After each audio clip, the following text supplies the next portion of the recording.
To one and all present here, it gives me immense pleasure to open this event by extending a warm welcome to one and all. We've gathered here today for the Y20 Summit, which is a valuable opportunity for the global youth to raise issues and discuss issues to reach a consensus. We heartily welcome our chief guest today, Mr. Sanjay Pachpor, Sir, who's the National Organizing Secretary of the Sahakar Bharati Headquarters, Mumbai. Joint Municipal Commissioner Mr. Ramesh Pawar sir will join us soon. Joint Municipal Commissioner Mr. Milind Sawant sir will also be here shortly. We welcome Deputy Municipal Commissioner Public Health Mr. Sanjay Kurade sir. Sir, we are honored by your presence. We welcome Shashibala ma'am, who's the Chief Business Development BMC. I request Dean and Director ma'am Dr. Neelam Andrade to escort the dignitaries for lighting of the lamp.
Ma'am, could you kindly escort the dignitaries onto the dais?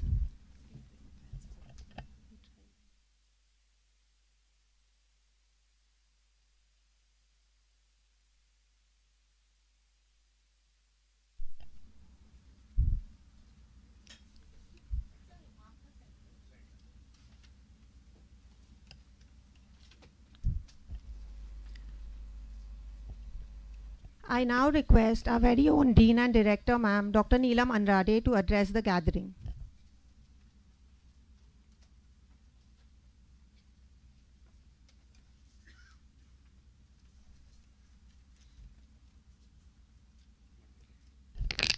नमस्कार सर्वांना, सुस्वागतम.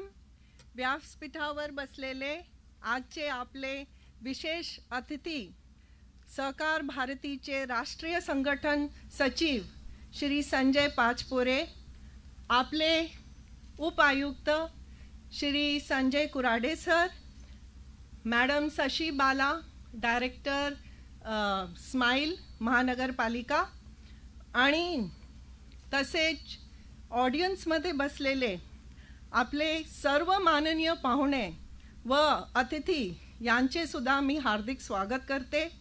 तसेच ऑडियन्समध्ये बसलेले आपले सर्व प्रमुख रुग्णालयाचे अधिष्ठाता, सर्व आमंत्रित मान्यवर, माझे सहकारी डॉक्टर्स, सर्व विभाग प्रमुख, तसंच प्रतिनिधी आणि स्माइल काउन्सिलची टीम, या सर्वांच्या मनस्वी स्वागत करते मी.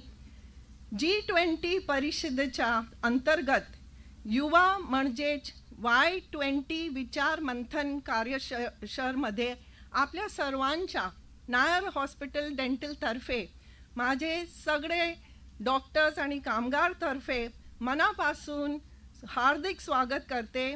आणि या कार्यक्रमाकरिता लाभलेल्या सगळ्या मान्यवरांच्या मी मनापासून स्वागत करते व या कार्यक्रमाचा शुभारंभ करते. तर सुरुवातीला आपण बघू की G20 समिट म्हणजे काय.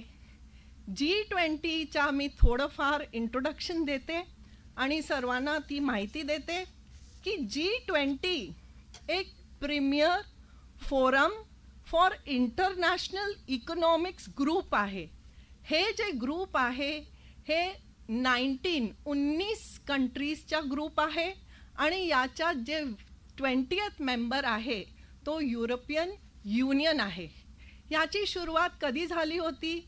याची सुरुवात 1999 मध्ये झाली होती आणि याचा मेन पर्पस म्हणजे काय.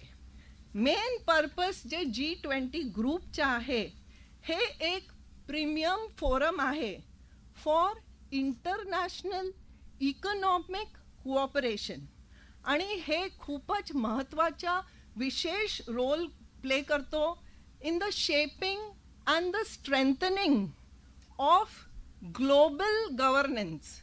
अख्ख्या जगात जे गव्हर्नन्स आहे त्याचा हे कंट्रोल करणार ऑन ऑल विशेष मेजर इंटरनॅशनल इकॉनॉमिक इश्यूज.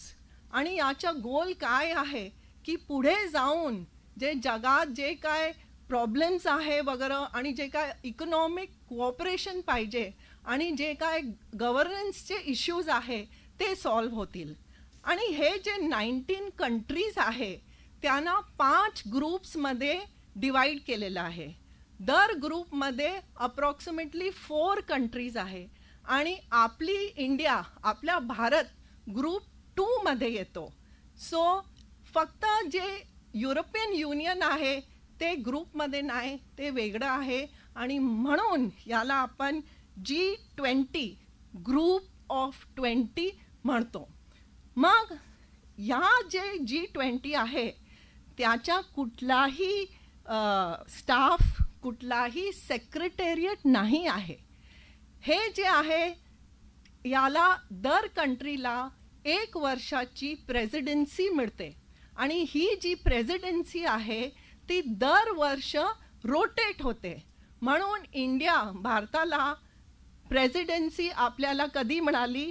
आपल्याला ही प्रेसिडेन्सी 1 डिसेंबर 2022 मध्ये मिळालेली आहे आणि ही 30 नोव्हेंबर 23 ला संपणार. मग या पिरियडमध्ये India is the presidency this year for G20 आणि I think we deserve a clap on this. आणि काय असतं की दर वर्षी जी कंट्रीला ही प्रेसिडेन्सी ही G20 सबमिट देते त्याला एक थीम असते. तर इंडियाची काय थीम आहे. तुम्ही सर्वांनी जेव्हा तुम्ही रस्त्यावर प्रवास करतात तुम्ही सगळं कुठे तुम्ही बोर्ड तुम्हाला दिसतो G20 one earth one family one future. हे आपली भारताची थीम आहे या वर्षासाठी. आणि ही थीम आपले सरकार आपल्या गव्हर्नमेंटनी कुठून काढली. ही थीम जी आहे ती आपल्याला संस्कृतमधून आपले जे उपनिषद आहे त्याच्यामधून आपण काढलेली आहे. आणि तो काय आहे दॅट इज वासुदेवा कुटुंबकम. आणि त्याचा अर्थ काय आहे त्या संस्कृत वर्डचा अर्थ आहे वन अर्थ वन पृथ्वी वन फॅमिली वन कुटुंब वन फ्युचर वन भविष्य. सो I congratulate our Indian culture and our government for picking up such a beautiful theme for India. आता या थीमचं किंवा G20चं दुसरं स्पॉटलाईट काय आहे, दुसरा हायलाईट काय आहे ते आहे लाईफस्टाईल फॉर एन्व्हायरमेंट. जे काय आपल्याला करायचं आहे इंडिव्हिज्युअल लाईफस्टाईल असो किंवा कंट्रीचं किंवा इंटरनॅशनल जे असो ते इन्व्हायरमेंटली सस्टेनेबल व्हायला पाहिजे आणि रिस्पॉन्सिबिलिटी व्हायला पाहिजे. ती रिस्पॉन्सिबिलिटी आपली स्वतःची असायला पाहिजे, इंडिव्हिज्युअलची असायला पाहिजे. गव्हर्नमेंटची असायला पाहिजे आणि जगाची असायला पाहिजे, सो दॅट फ्युचर जे आपला होईल किंवा आपले फ्युचर जनरेशन्सच्या होईल, या पृथ्वीवर या धरतीवर आपलं जे फ्युचर होईल that should be greener, cleaner and bluer. हे G20 समिट आहे, त्याच्या हे गोल आहे, त्याच्या हे एम आहे. Now let us come to the subsections of G20. G20चे बरेच सबसेक्शन्स आहे, जसं की B20 business community, C20 civil society, L20 labour unions, U20 urban cities, W20 women and T20 think tanks. मग ह्याच्यात जे आपला कार्यक्रम आहे तो कुठे बसतो, तो Y20 बसतो. Y20 यूथच्या इन्व्हॉल्वमेंट जे आहे ते 5 सेक्शन्समध्ये आहे. आणि जे 5 सेक्शन्स आहे त्याच्यात एक सेक्शन हेल्थचं आहे. Y20 एक सेक्शन जे हेल्थचं आहे त्याच्यात काय गोल्स आहे, वेलनेस, स्पोर्ट्स आणि health and the important role of startups within that. So that is everything about Y20 summit. आता Y20 summit जे आहे ते youth centric असून youthचे efforts आणि त्यानं G20 ना youthला opportunity द्यायची आहे to showcase their values and their policy measures to the youth across the globe, across the world. हे मोठं आहे. आणि Y20च्या जे सबमिट झालेलं आहे भारतात, ते पहिलं सबमिट जे झालं होतं ते फेब्रुवारीमध्ये होतं. कुठे? गुवाहाटी, आसामला. किती लोक जमा झाले होते तिकडे? 12,500 यूथ जमा झाले होते. आणि ते 5 सेक्शन्स जे आहे त्याच्यावर बरेच काही चर्चा झाली होती. तर आजचा जे कार्यक्रम आहे यूथ समिटचा, मला वाटते we are second in the country to have it in Nair hospital dental college. हे आमच्यासाठी एक विशेष ओकेजन आहे आणि त्यासाठी मी माझे महानगरपालिकांना आणि आपले जे अधिकारी आहे, आमचे जे आयुक्त आहे, आमचे अतिरिक्त आयुक्त आणि आपले उप आणि सह आयुक्त आणि कुराडे सर आणि काउन्सिल आणि शशीबाला मॅडम यांना मी माझा आभार आणि धन्यवाद प्रकट करते.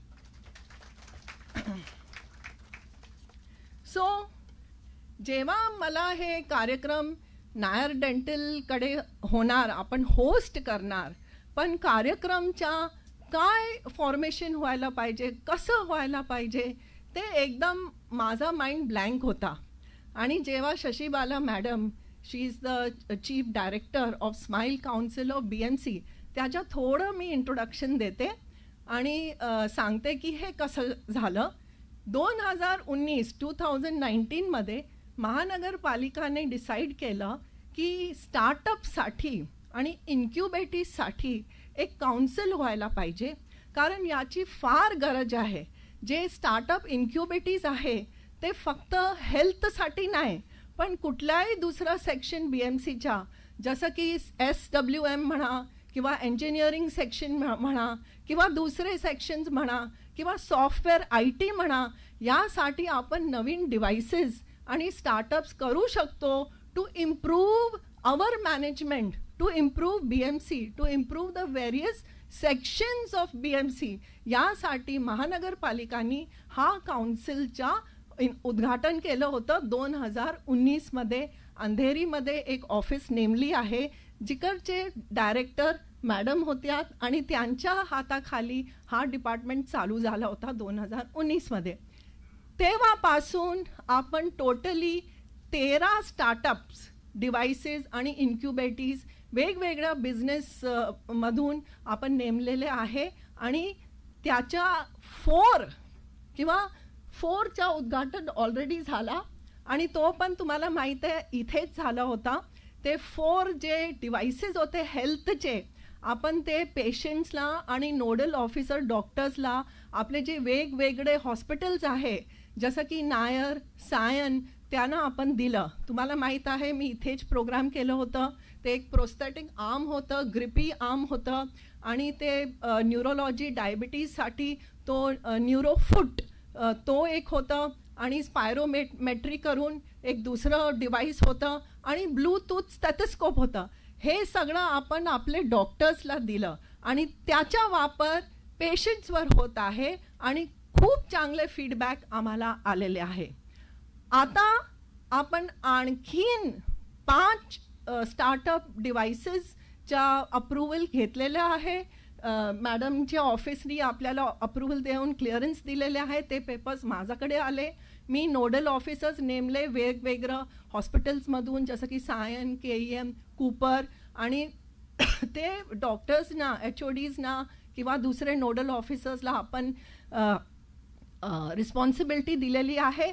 जसं की ब्रेस्ट कॅन्सर त्यासाठी आपले इन्क्युबेटर्सनी एक डिव्हाइस केलेला आहे. फिटल मॉनिटरिंग, जेव्हा कुठली बाई लेबरमध्ये जाते तर फिटल मॉनिटरिंग कसं होणार त्यासाठी एक डिव्हाइस केला आहे. कॉर्डलेस डिव्हाइस आहे, पोर्टेबल डिव्हाइस आहे.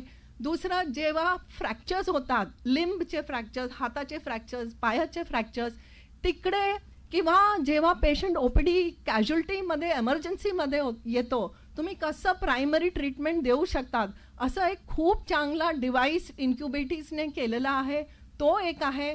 माझा हॉस्पिटल, नायर हॉस्पिटल डेंटल मध्ये आपण एक SAS स्कॅनच्या ओरल कॅन्सर, तोंडाचं कॅन्सर प्रिव्हेन्शनसाठी आपल्याला एक डिव्हाइस मिळालेला आहे.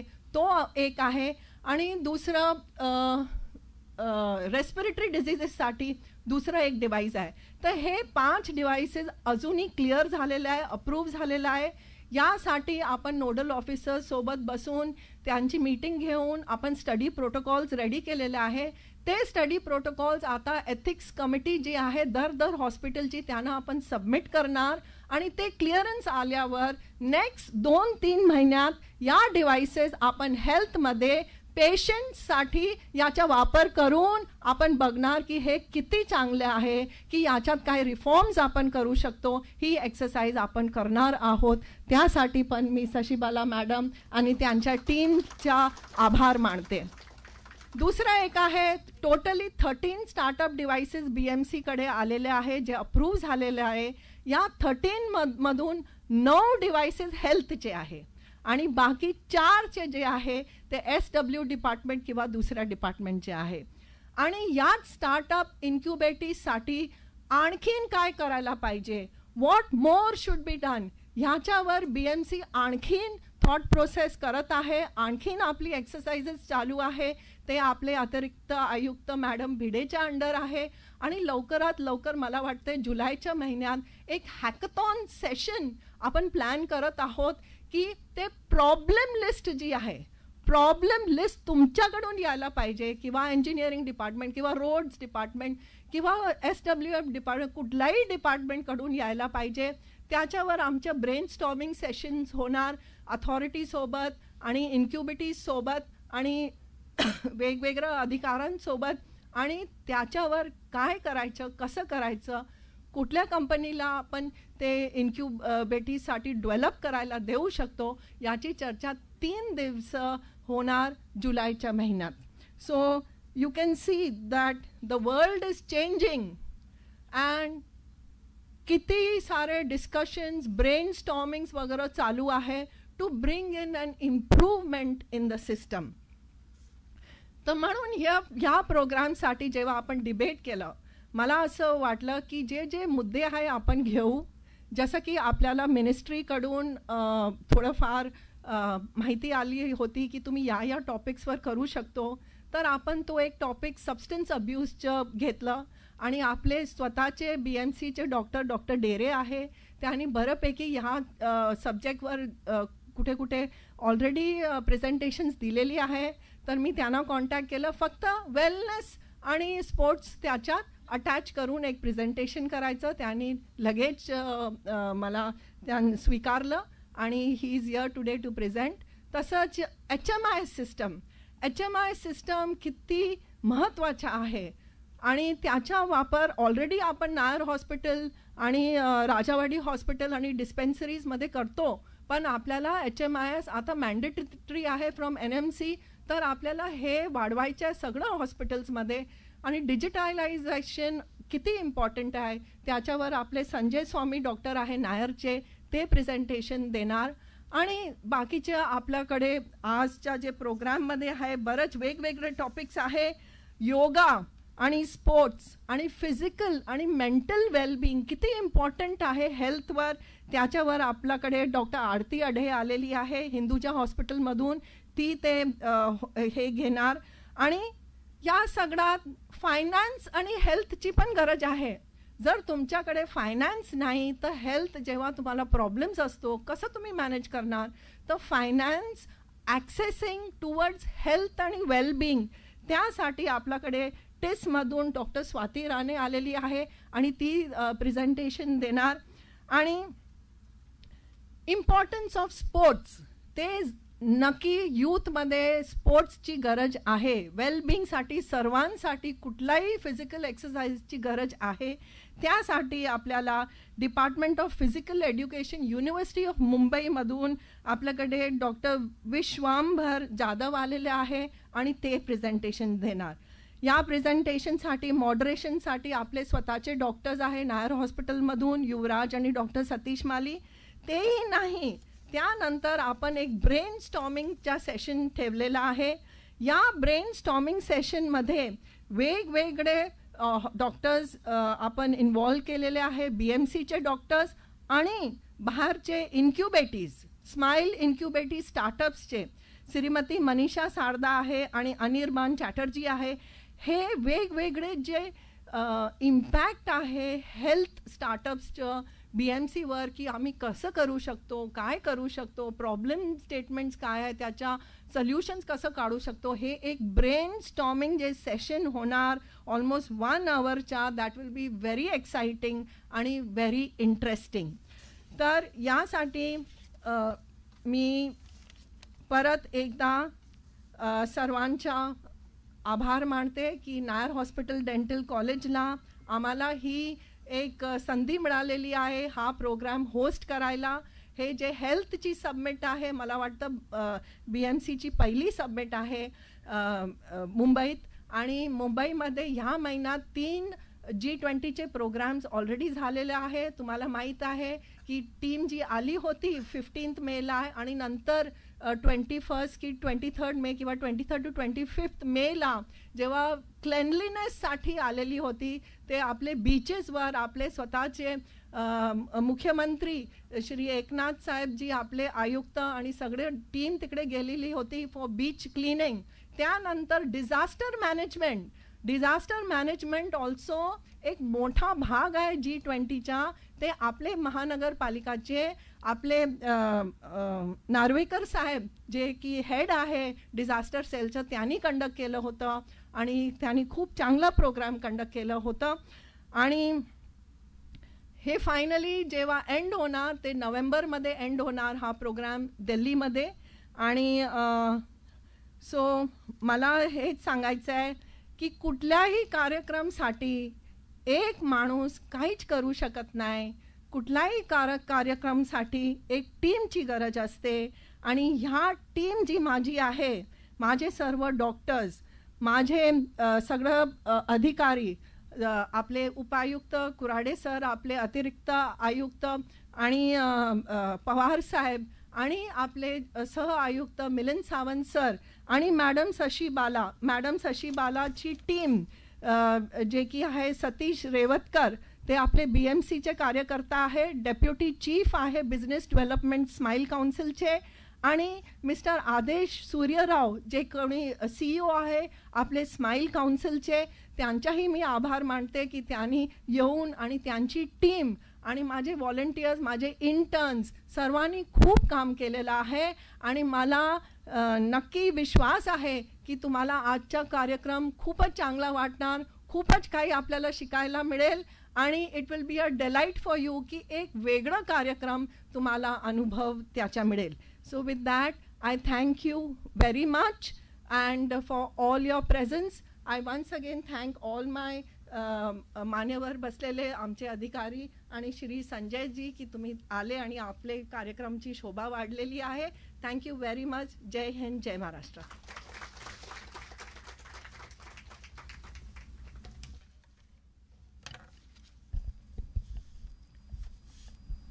I now request Dean Ma'am to kindly felicitate Mr. Sanjay Pachpor Sir, National Organizing Secretary of Sarkar Bharati Headquarters, Mumbai.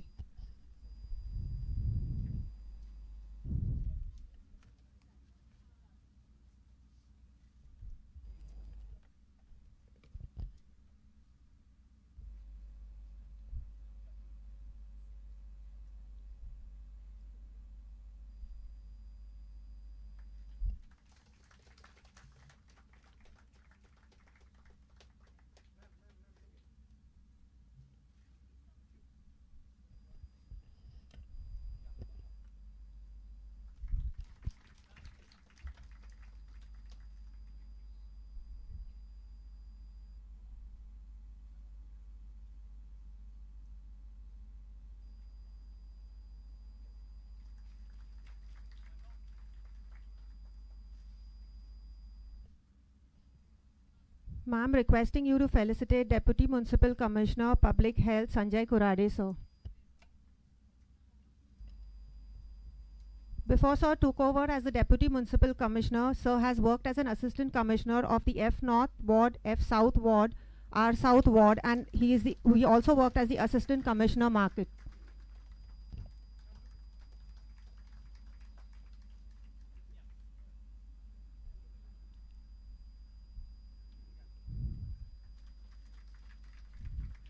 Ma'am, requesting you to kindly welcome Shashibala ma'am.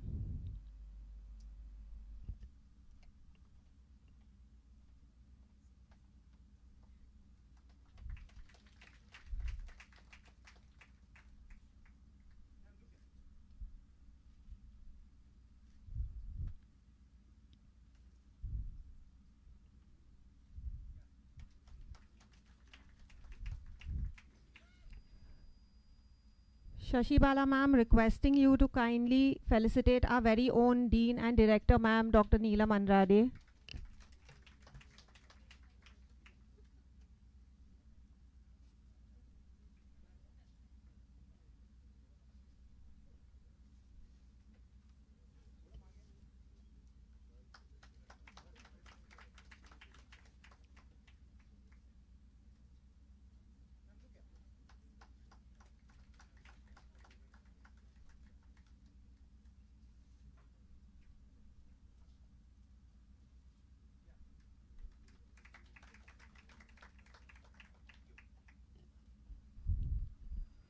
We would now like to felicitate the dignitaries in the audience.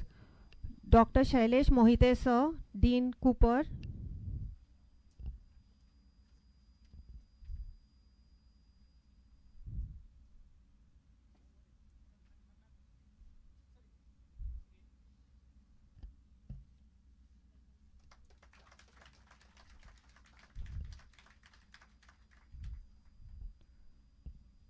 Dr. Sangeeta Rawat ma'am, Dean KEM. Dr. Praveen Rathi sir, Dean Nair.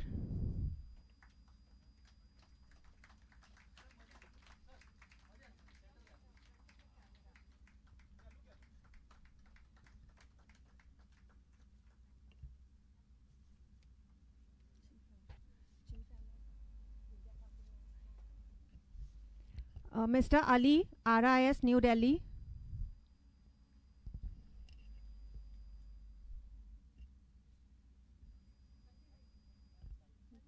Tanvi here, Tanvi.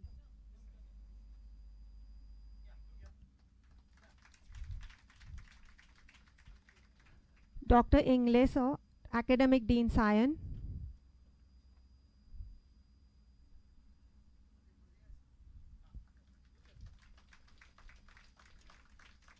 Academic Dean KEM, Dr. Pathak. Dr. Rana, Academic Dean Nair.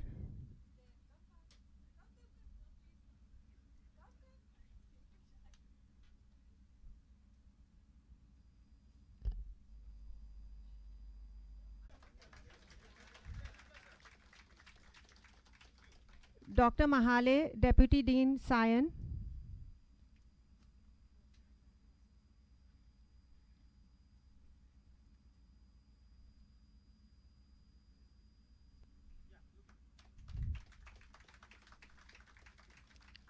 Dr. Manisha Khare, Academic Dean, Cooper.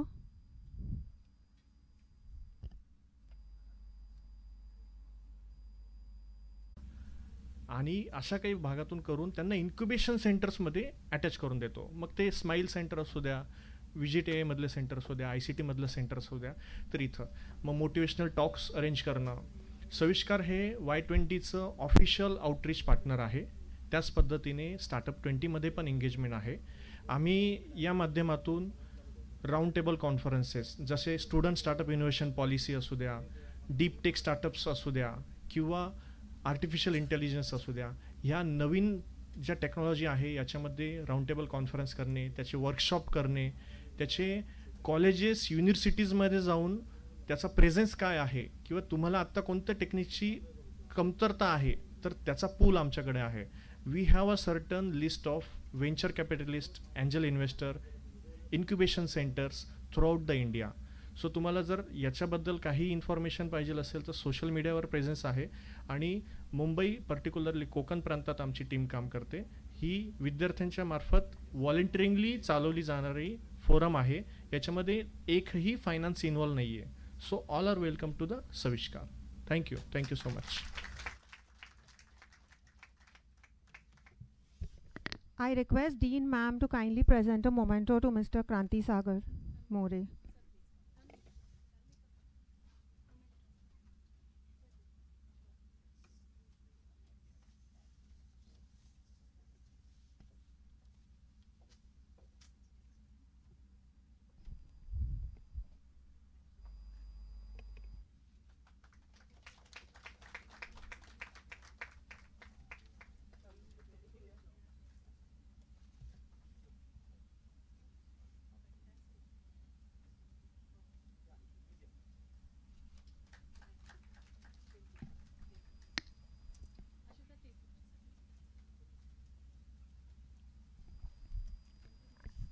Mr. Sanjay Pachpor ji is the National Organizing Secretary of the Sarkar Bharti headquarters in Mumbai. He has done extensive studies in tribal areas across the country and also special studies in health and malnutrition. Via Sarkar Bharti, he represents matters to the state and central government. Sir is engaged to run the cooperative movement, which in the present circumstances can only act as a savior for the upliftment of small farmers, landless laborers, vanvasis, women, small help groups, joint liability groups, rural craftsmen and technicians. Many people have experienced his approach to social harmony in their own lives, and in order to create an actionable structure for the society to be favorable to him. As a result, he has traveled all over India as the leader of Harmony topic in creating harmony movement in the society. He has also authored a book on how Baba Saheb Ambedkar's life and thoughts are idealized. Sir, we request you to kindly give us a few thoughts and share it with the audience. Thank you.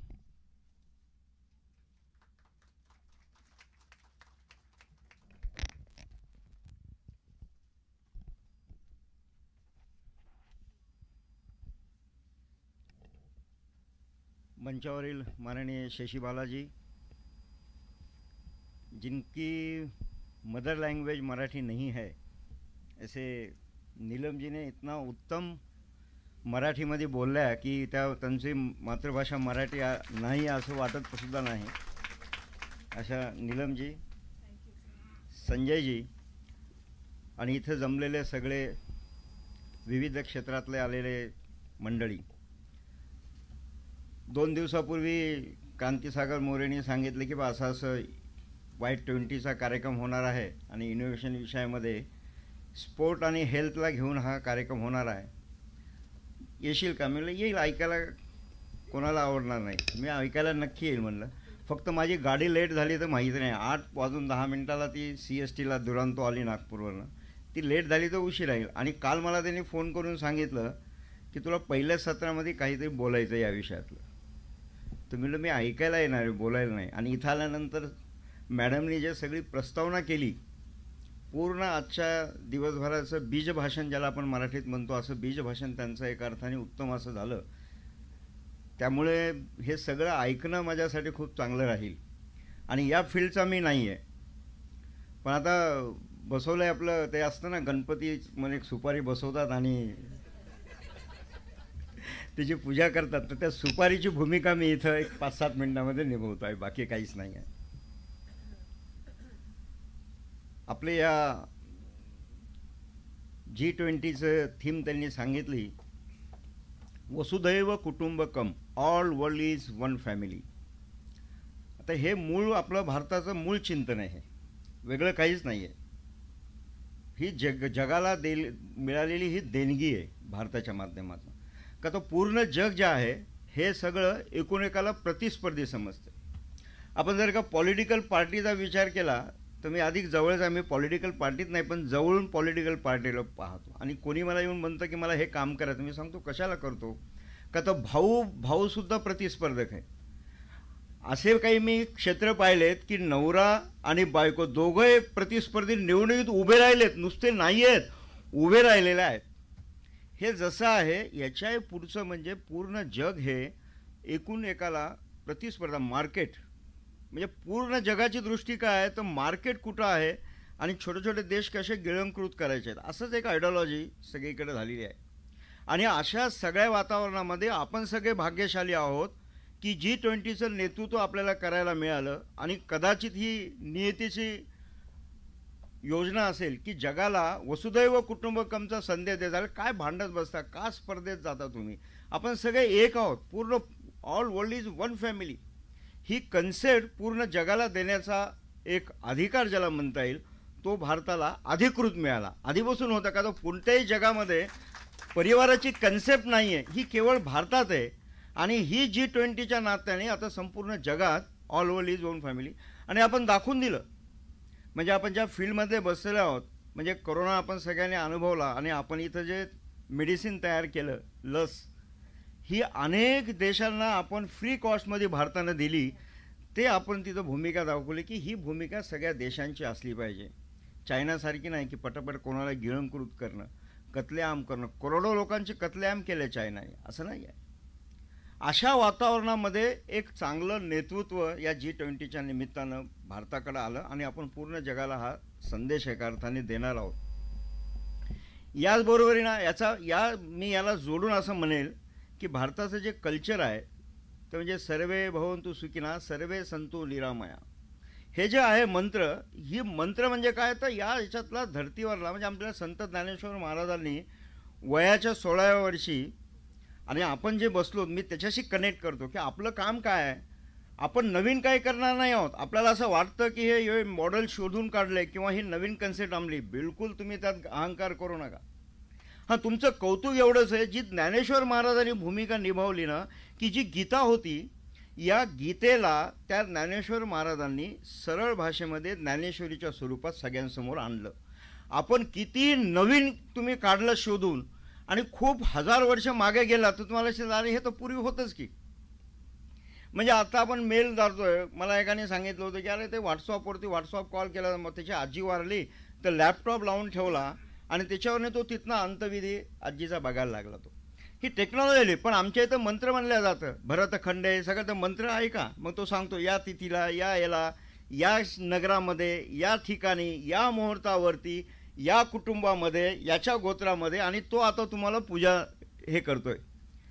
असं आमच्या इथला संत डोळे मिटले की within सेकंदामध्ये तो ब्रह्मांडात कुठे जाऊन येतो. ही technology फार पूर्वीपासून आहे, पण ती कुठेतरी आपण गावाला गेल्यानंतर जसं घरात भांड्यांवरती धूळ साचते तशी ती कुठेतरी लुप्त एका अर्थाने झालेली आहे. आपल्या सगळ्यांचं काम काय, इनोव्हेशन म्हणजे काय, तर याला पुनर्जीवित करण्याचं काम जे आहे ते आपल्याला संत ज्ञानेश्वर महाराजांची भूमिका निभवायची आहे. आणि वयाच्या 16व्या वर्षी त्यांनी प्रार्थना म्हणलेली आहे, त्याचं नाव आहे पसादान. जो वांछिल तो लावे प्राणीदान. याने ज्याला जे पाहिजे तृप्त होण्याकरता, म्हणजे जीवजंतूसुद्धा. आणि आपलं पर्यावरण, आपल्या 5 थीममध्ये एक पर्यावरण आहेच आहे. मी अनेक ठिकाणी पाहतो 16 वरती 17 वर्षी AC करतात, रजई पांघरून झोपतात. हे सुख आहे? हे काय होणार आहे. अरे 24 वर ठेव ना, तुला AC पाहिजे तर. पण तू 16-17वर ठेवलं, याचा अर्थ तुला थंडी मिळायला लागली, पण तुझ्यामुळं बाहेर 4 लोकांना गरमी मिळाली, ते तू विचार करत नाही.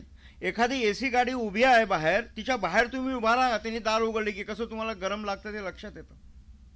म्हणजे शोषण किती करायचं त्याला कुठंतरी ब्रेक लावला पाहिजे. आणि ही G20 सगळ्या जगाला हाच संदेश एका अर्थाने देणार आहे. आणि आपण ज्या विषयाकरता बसलो, इनोव्हेशन सगळं, मी आता कोणीही करू शकतं. एक 6-7 वर्षापूर्वी एक शाळेतली मुलगी आली आणि तिने मला त्या ठिकाणी त्यावेळी सांगितलं की दादा, मी एक नवीन कल्पना, मी काय केलं तर तिनं म्हणजे किती तिच्या आपल्या ते फार छोटी गोष्ट आहे, तिनं स्टॅपलर आणलं होतं. ती म्हणाली आपण पिन मारतो आता एकदम द्यायचं त्यांना आणि कुणी मारतो की पिनच संपली, शिट. आणि त्यावेळी तुम्ही काहीच करू शकत नाही, मग टाचणी शोधा, हे शोधा, आणि ती घाईता असते. तिने बुद्धीचा वापर केला आणि रिझर्व आणलं त्या स्टॅपलरला. 3-4 पिनेच्या आधी एका पिनेला कलर लावला. म्हणजे तुम्ही पिना मारत मारत गेलात की रेड पिन आली की याचा मतलब आता 3 पिनाच फक्त बाकी आहेत, रिझर्व आलंय, आणि नंतर तुम्हाला ते बदलायला दुसरी पिना. आता ही छोटी 7वी-8वीतली मुलगी, असं आपल्याला प्रत्येक ह्याच्यामध्ये आहे, त्याला फक्त आपल्याला जागं करायचं आहे. आणि त्याला इथं बरेच जण बसलेले आहेत, किंवा मी यांचं मनापासून अभिनंदन करेल की पूर्ण भारतातलं, all India, only 1 incubation centre आहे, महानगरपालिका चालवते. बरोबर आहे ना?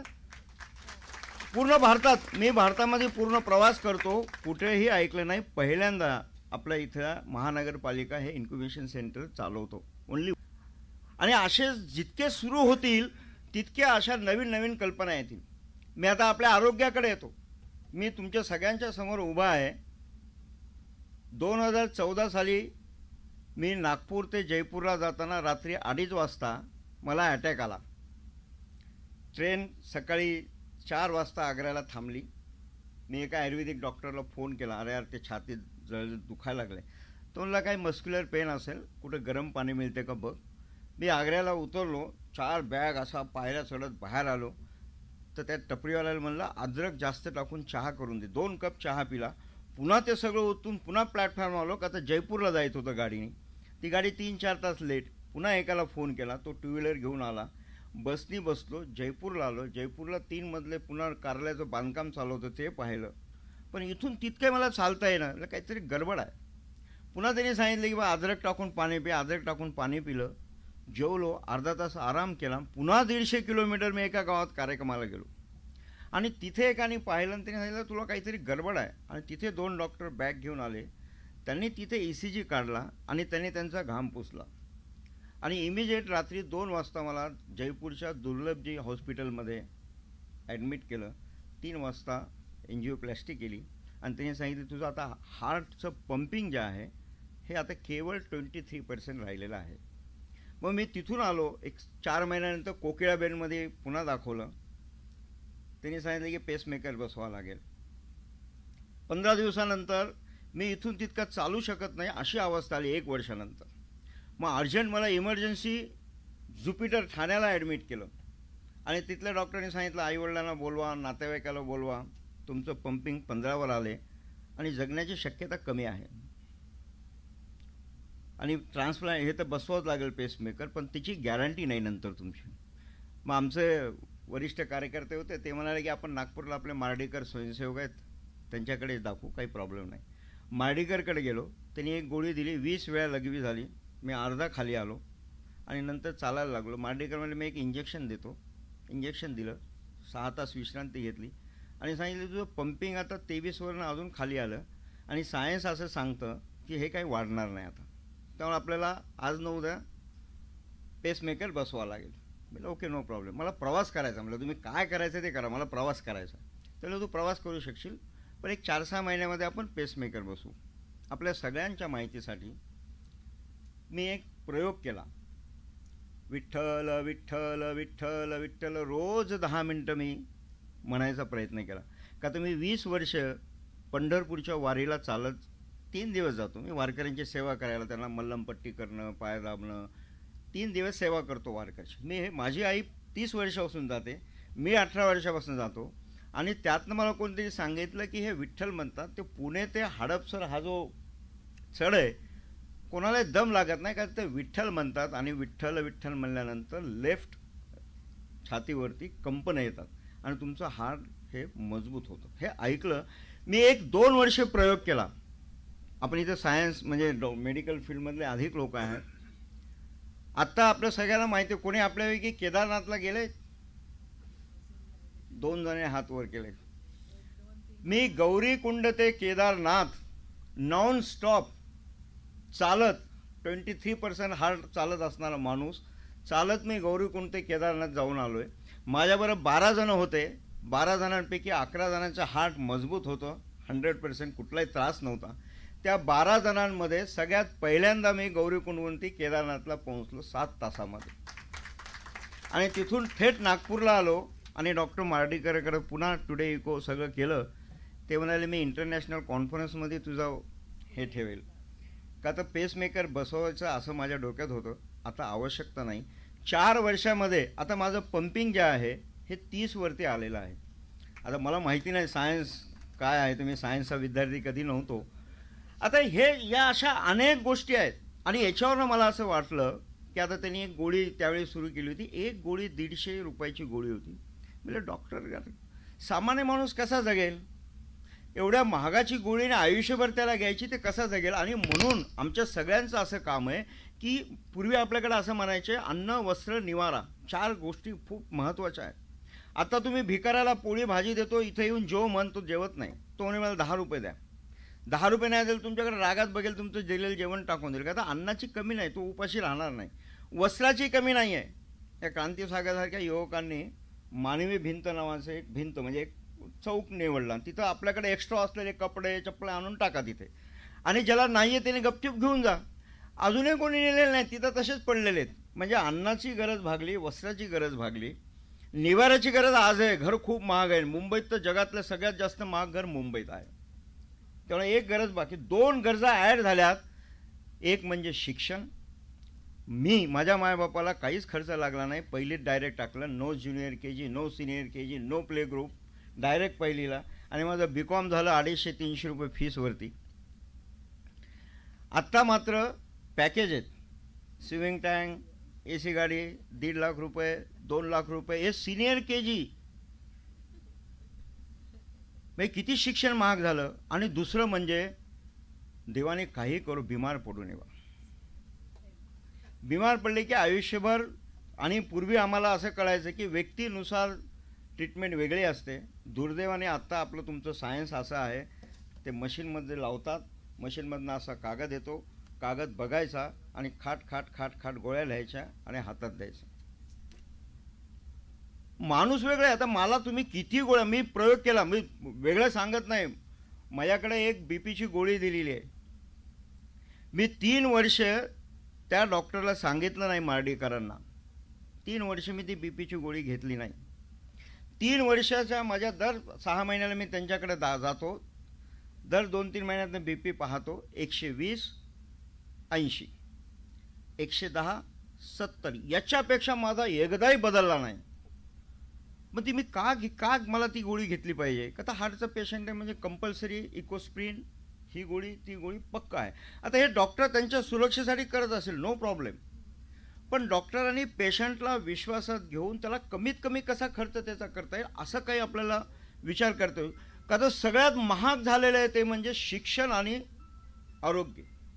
आपण किती म्हणा की तुम्ही सरकारची ही स्कीम आली, एकदा लाईफमध्ये एकदा आलं की ती संपून जाते. पुन्हा काय, पुन्हा तुम्हाला खिशातनं द्यायचं. रोज औषध गोळ्या तुम्हाला खिशातनंच आणायच्या आहेत.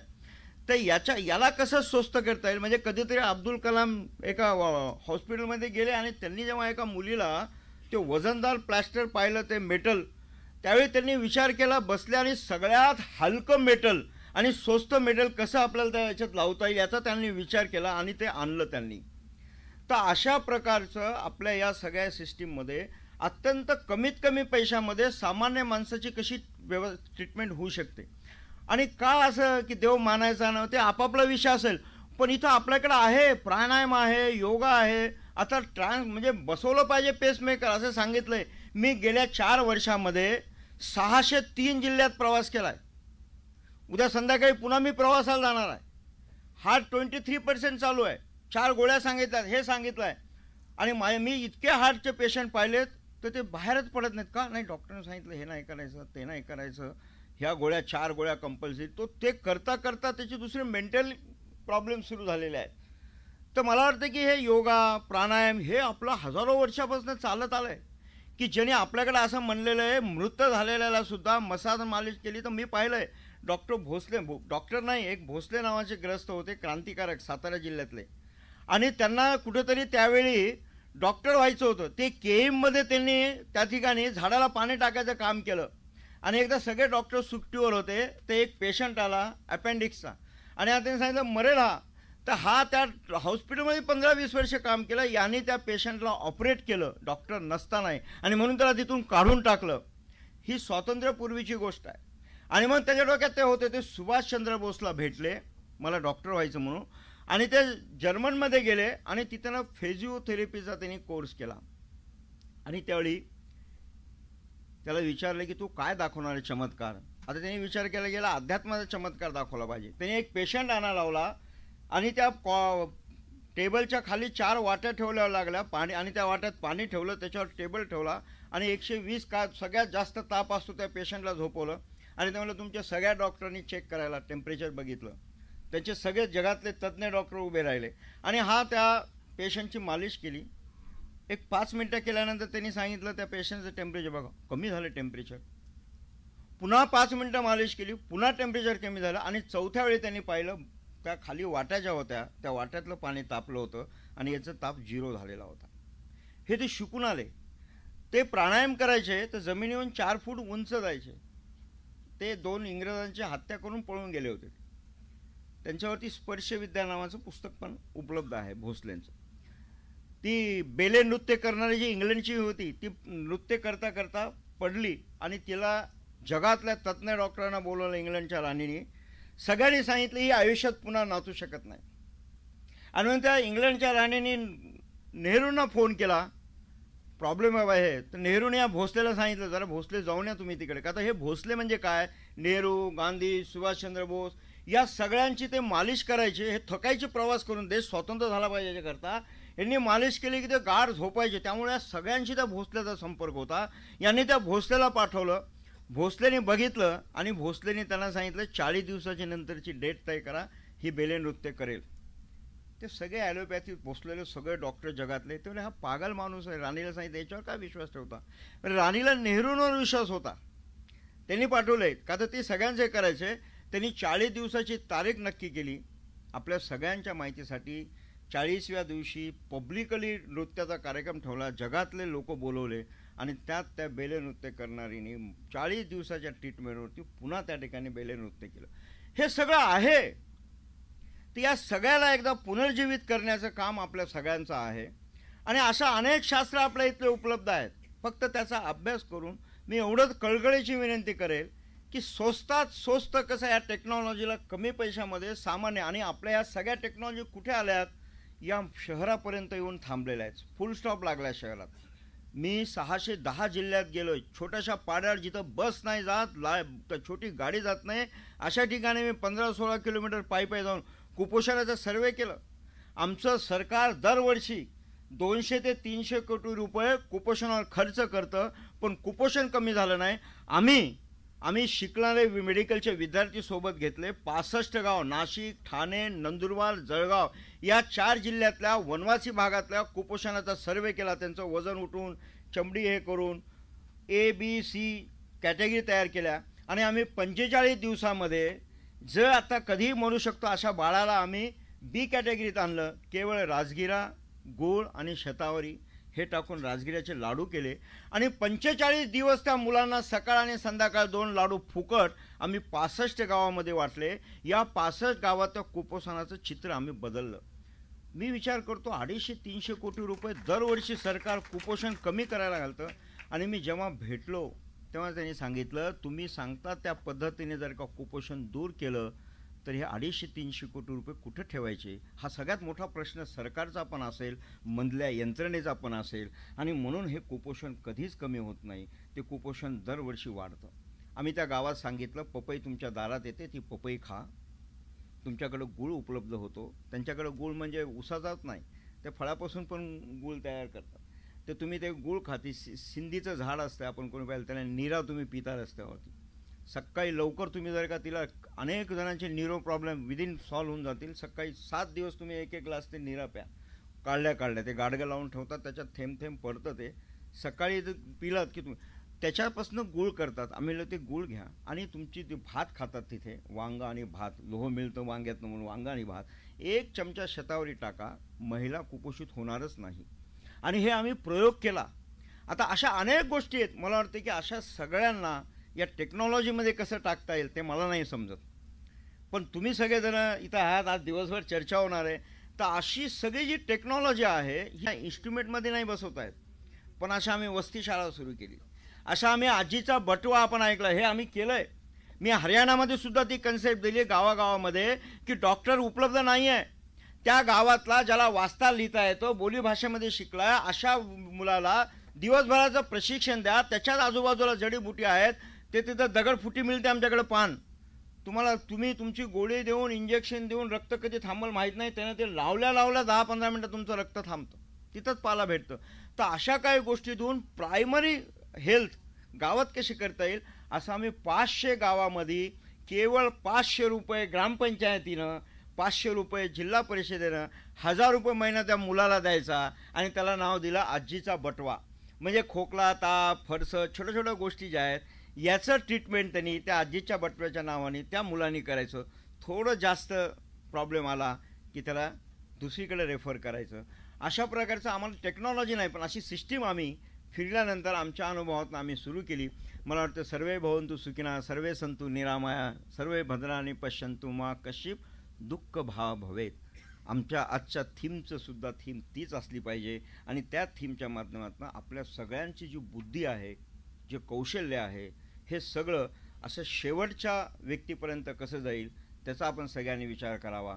समाज माझा, मी समाजाचा, देश माझा, मी देशाचा, या भावनेने आपण सगळेजण आज दिवसभर चिंतन केलं तर मला वाटतं की ते सगळं आपलं G20 आहे हे सार्थक होईल आणि संपूर्ण जगाला एक आदर्श मॉडेल, वसुधैव कुटुंबकम नुसतं थीम नाही तर हे प्रत्यक्ष व्यवहारात आणण्याचं आपण या G20च्या माध्यमातून देऊ शकू. एवढंच मी आजच्या प्रसंगाला बोलू इच्छितो. धन्यवाद. आपल्या सगळ्यांचं मी मनापासून आभार व्यक्त करतो की 4 शब्द माझे आपण सगळ्यांनी ऐकून घेतले. नमस्कार.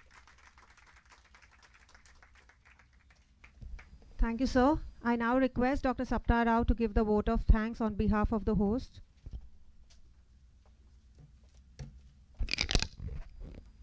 Namaskar. I deem it a great honor and a pleasure and a privilege to propose the vote of thanks on this special occasion. I, on behalf of the host family, Nair Dental College and Hospital, convey my deep regards and thank you to our chief guest, Sanjay ji, for his valuable presence. Our dignitaries from our BMC family, deans of all our major hospitals, all our current and formal faculty colleagues, invited speakers and scientific session guests who are here to share their wisdom and knowledge, our non-teaching staff, our own electric department, housekeeping department, our BMC garden department from E Ward, Mr. Hundre, and at the end, I cannot miss to say our guide, dean and director, Dr. Neelam Andrade madam, who has always been a source of energy round the clock around us.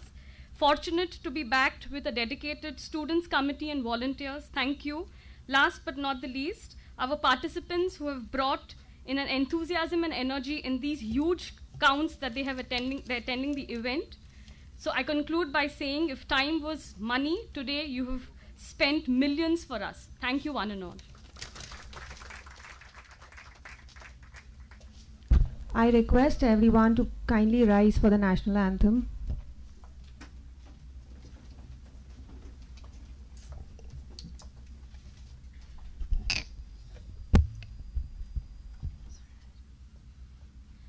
जनगण मन अधिनायक जय हे भारत भाग्य विधाता पंजाब सिंध गुजरात मराठा द्राविड उत्कल बंग विंध्य हिमाचल यमुना गंगा उच्छल जलधि तरंगा तब शुभ नामे जागे तब शुभ आशीष मागे, गाहे तब जय गाता। जन गण मंगलदायक जय हे भारत भाग्य विधाता। जय हे जय हे जय हे जय जय जय जय हे।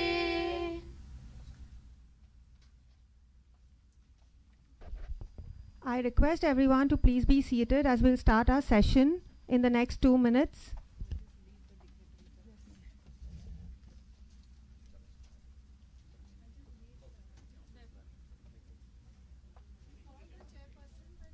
Okay, ma'am. I call upon the chairpersons for the session, meet the experts. Dr. Yuvraj Bhosle, Professor, Department of Anatomy, Nair. Dr. Satish Mali, Associate Professor, Department of PSM, Nair Hospital.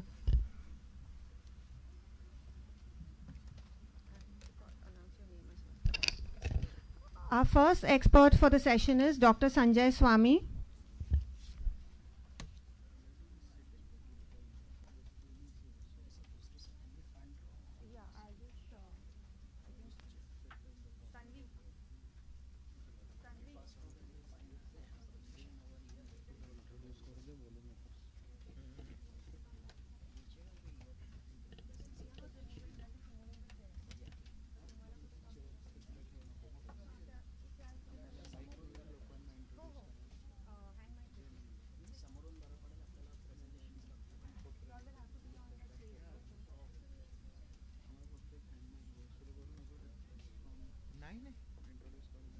नाही होऊ द्या आरामात, मला अजून connect नाही झालं.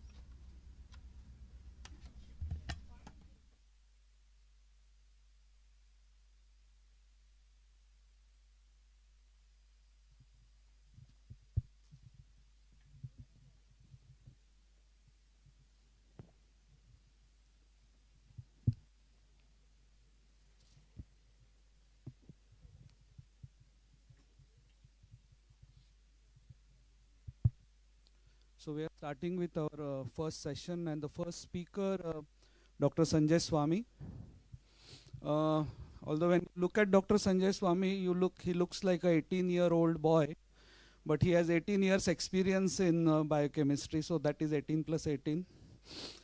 He has many national, international publications, and he is secretary of BioVision Charitable Trust, which works for providing education, research, and biodiversity conversation.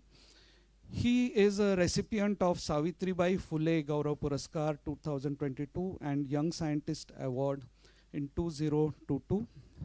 The topic he will be talking upon is promoting digital health infrastructure. Over to Dr. Sanjay Swami. Thank you, sir. Good morning. Good morning, everyone. Okay, so the main task of me is after the mesmerizing speech by Sanjay Pachpur sir, I have to bring back you to digitalization. Okay, so ma'am, Neelam ma'am has introduced about this topic that I'm going to talk on HMIS, but actually I'm not going to talk on HMIS. HMIS is a very small part of digital infrastructure what we have. So basically, our human generation is divided into different groups. There is do you know that there is a generation X, there is generation Y, there is a generation Z, and then there is a generation Alpha. No, this generation Alpha, generation G, or the generation XY, these all generations are based on the digitalization. The very beginning of digitalization or the information technology, the generation which has born during 1965 to 80, that was called as generation X, then followed by generation Y, which has, that was a transition phase where the manual technologies have taken over to the digital technology. That is called as millennials also. And then come to the generation Z. And now after 2010, whatever the generation has born, that is called as a generation Alpha. which they have. It is said that they have technology in their DNA. Okay, so basically, what I am going to giving the glimpse on digitalization. So what is digitalization? Digitalization is, there are two terms. One is digitization and the other one is a digitalization. The digitization is different, whereas digitalization is different. Digitization is a small term, which means the first picture shows, where the paper things are converted into soft copies. That is digitization. Whereas digitalization includes everything, from manual to automatism. That is called as a digitalization. Now in the next few slides, we are going to have the look on these topics, like digitalization in general, and then the digitalization at government level, then at our NMC level, then MUHS level, and at BMC what we are following. Now digitalization is something which is followed in various sectors all across the world. Now these are the sectors which you can see, because I have given only 10 minutes every speaker, so I am not talking in detail about these things. We will wonder to know that the health and education sector had joined this digitalization very late and very slow. Now in recent years, like 1 or 2 years, the digitalization in this health sector is very fast. And the main turning point, can you guess? What was the turning point in last 2 years that has made us to accept the digitalization? COVID-19 pandemic. That has created a huge impact on us, and because of that, the people who were reluctant to accept the digitalization has started accepting it, and now it is revolutionized in the health sector.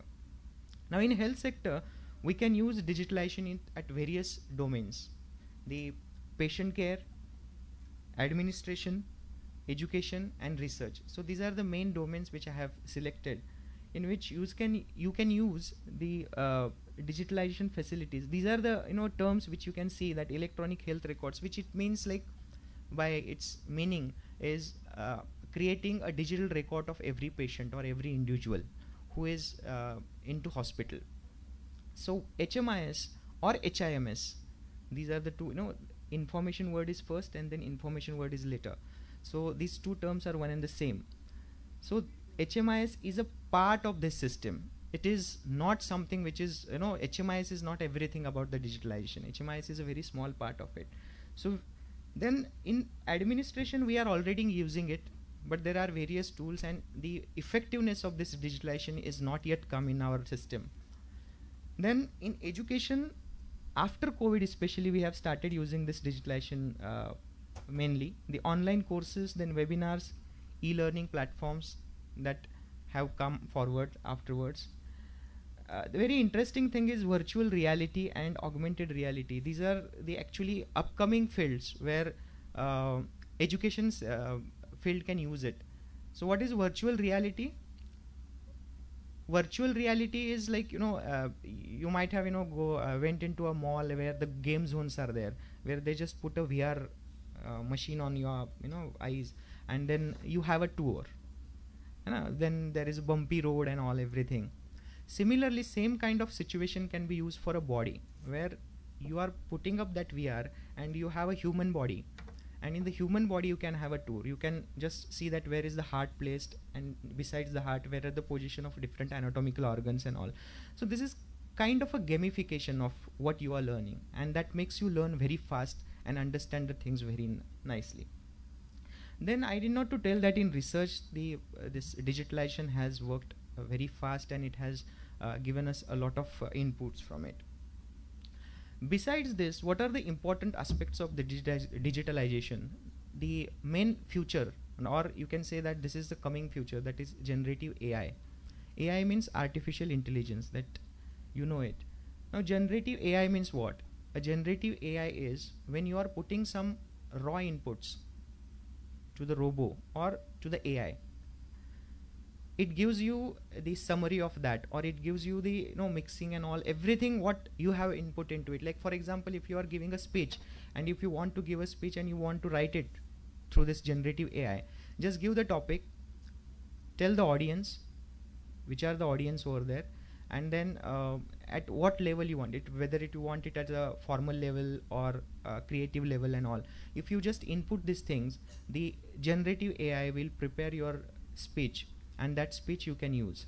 In a similar way, the AI can be used in healthcare, like for the radio diagnosis. This is the upcoming field where the AI is used in the radio diagnosis, where the image can be analyzed. Human is analyzing what radiologists do is analyzes the image, MRI and CT scan, and then he diagnoses or he just gives his input. In a similar way, if you can just give the inputs of different images, and if it is studied properly by the AI can diagnose it. At least it will support the radiologist to give the proper diagnosis.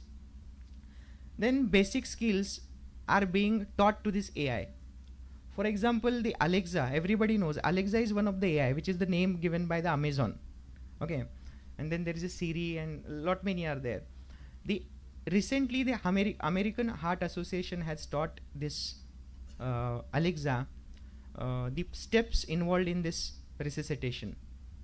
And now she can tell, if you ask her that, how to go about the resuscitation, because when the heart stops, the first thing that you have to do is restart it, and that is how this procedure follows, and that is told by the Alexa in a very nice way and very scientific way. But then what is its impact, how it is useful, or how much it will be impactful, that we don't know, but that is now started.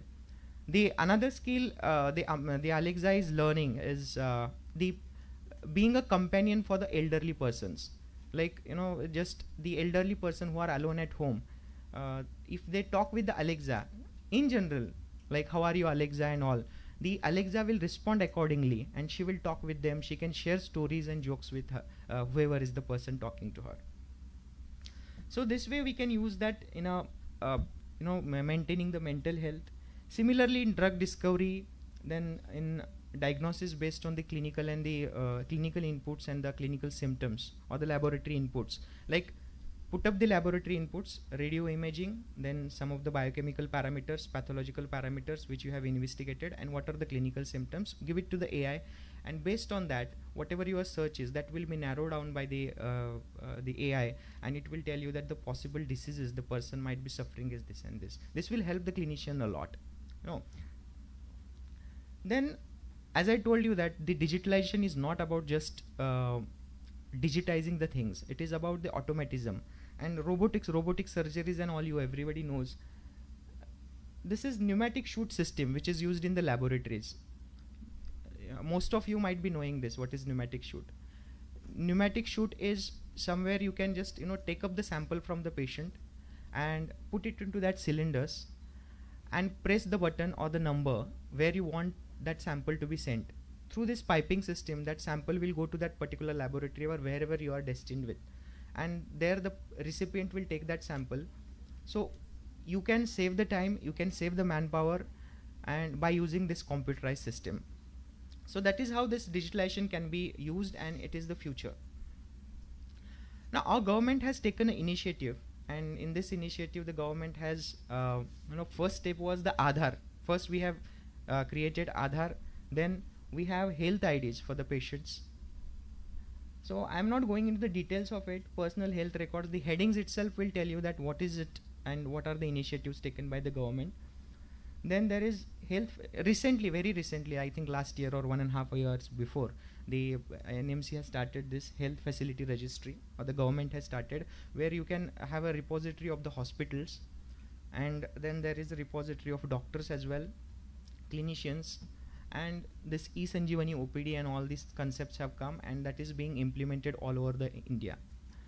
Now I will talk about the health facility registry and DigiDoctor. If you just suit these two things, now the COVID pandemic was a disaster, and that time it was very difficult to find out the doctors or the hospitals, or even if any accident happens or any natural calamity occurs, then it is very difficult to find out these facilities. But with this kind of a repository, you can just search on the net, or the government can find out that which doctors or which specialty doctors are available nearby, and that way the triage system can be very effectively operated. Then NMC again has brought up this digitalization.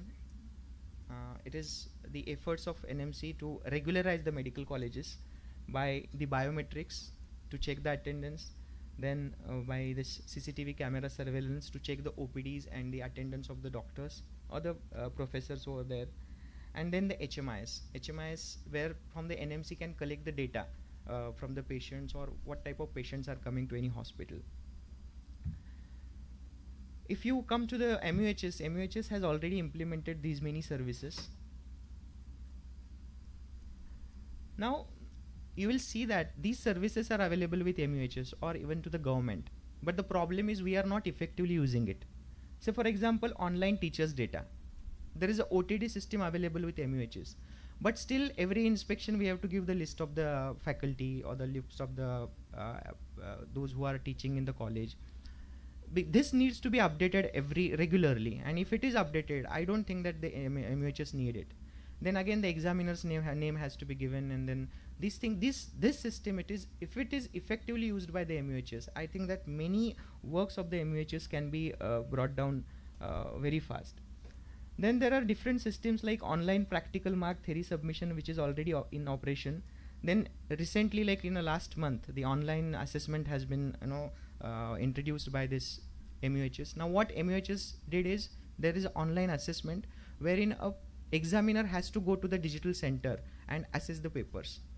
Now this is a suboptimal use what I find myself, because if at all you are providing a digital platform to assess the paper, then why not the paper should be sent to the person who can check it, okay, through a login system, where some of the states of our India are already doing.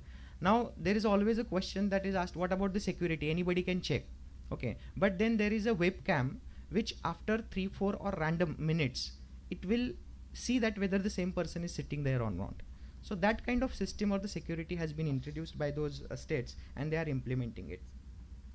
There are different challenges when you are putting up or implementing the digitalization. The digital divide, where the infrastructure available in Mumbai and the infrastructure available in some of the villages of Maharashtra, they are very different, and so the digitalization cannot be same as Mumbai as in that village. So there is a digital divide in a demographic regions. Then privacy and security, cybercrime and all I need not to tell. Then workforce adaptation. This is a big challenge. People are not ready to accept this new things.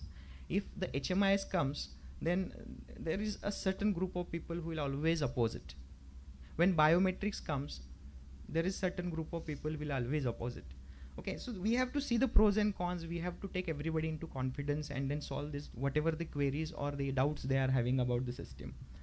Then huge data management. When you collect from the digitalization, you collect a lot of data. That data need to be segregated, and it should be optimally used for the patient benefits or the healthcare industry. And the another thing is infrastructure and technical dynamism, where the laptop which I am using today, after 5 years it becomes outdated. So it is a challenge actually. The softwares we are using today, after 5 years it becomes outdated. So we need to update these systems, and this is incurring cost. So we have to think over it, like how we can solve these issues. Now these kind of issues or the digitalization is possible with this investments like high-speed internet, compatible hardwares, then interoperable platform software, secure data storage, and effective implementation of government policies. Digital missions, like many digital missions have come after 2020, after COVID. I think most of these things we have covered, like high-speed internet is now coming. It has started very slowly. When I do remember that it was when I started using it, it was 5 kbps was the speed, and broadband used to come about 64 kbps. That time broadband means 64 kbps is too much. Now we are getting 1 gbps around. So there is a revolution going on. Now I will be interested in talking about, we have infrastructure but we are not using it optimally. For example, this one. I wonder that in BMC colleges or even in state government colleges, why we are not using the e-payment system. I request all these officials of MCGM to start it, because the student fees, the registration fees, that can be collected. This is a platform which is available. The banks are coming, they are giving us this kind of facility. Why we are not using it? We should implement it. We need a push for this so that we can use it. Then online communication platform. We don't have any online official communication platform as such. If the AMC office want Zoom, they purchase on their own. If Nair Dean wants one, they purchase one. Now, why there is no collective or something? There is a tie-up with some partnership so that we can have the online communication platforms. There is no such a system available in here, and we need to focus on it. Then effective use of emails and SAP. We have emails. Till today, if you send the email to person, we have to give a call to that person and tell that I have sent you email. And the same system happens in the administrative level as well. So that we need to, like SAP system is implemented, it is working fine, but still a person who has got retired today will get his pension after 2 years. I don't know why it is happening. So if we have a SAP, if we are using it, we should use it effectively. And that is what digitalization says, that it gives you the impactful way of using it. Then the student information system. This is a very cheaper software available in the market.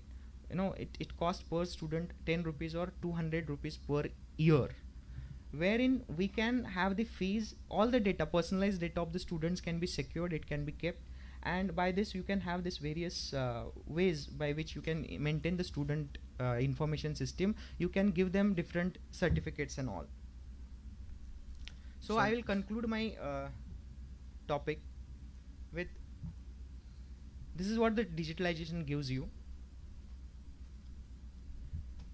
We have the digitalization, we are using it, but the only thing is we are not optimally using it. We are trying to create a butterfly out of digitalization, but what we are doing is we are using it to make a faster caterpillar. The caterpillar is not turning into butterfly. We are just making a faster caterpillar. We are happy with that. So we should change our mentality and use this digitalization very effectively. Thank you so much. Thank you so much, Dr. Sanjay. Very nice presentation. Our digital clock shows 13 minutes. So next speakers, I would request that we have to restrict to 10 minutes, and we'll be giving you a reminder at 8 minutes. Yeah. So we don't want last minute rush where some speaker has some important concept and they'll miss it. So we'll give one reminder at 8 minutes so that you're aware that now another 2 minutes and you have to wrap. Just to summarize what Swami sir has said, that what is the main hindrance for using this is not the infrastructure. We have 4G, 5G available. We have all kind of equipments available. We have Skills India coming where, local made laptops are also available. And maybe, after a few years, it will be disposable also. What is the main problem is adaptation and accepting this system, for which I think youth population is the best for the flexibility of accepting it. So senior experienced people with their experience and youths with their energy level and acceptance, if they are going to work together, definitely we will have policies which will be followed till the ground level. That is what the whole idea, I think, of Y20 with the part of this G20. So I think main problem is acceptance and adapting to the system, which yes, definitely our generation, since it is in transformation, speed is a little bit slow, but slowly we will pick up, and definitely we will have the best outcome of this. As we have already seen, Ayushman Bharat Digital Mission has started, Ayushman Bharat health accounts have started, and definitely it is going to be useful and going to change whole medical practice. I am not touching upon the robotics and surgery, but I think whole medical system is going to change. And what we are saying today, that it is going to it is difficult to change. After 10 years, we'll say it is all possible. So that's the whole idea of involving this session into the part of G20, so that we will have policies coming up which will make these things practical for people. So I think nice session. Thank you, Dr. Swami. We will like to invite the next speaker. We would like to request the chairpersons to kindly hand him the certificate of appreciation.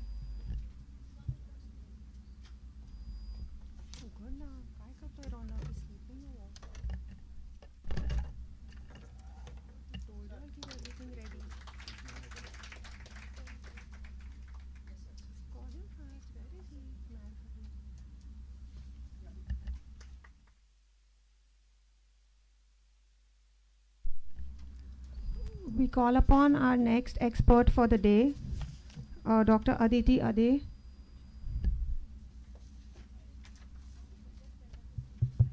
Yeah.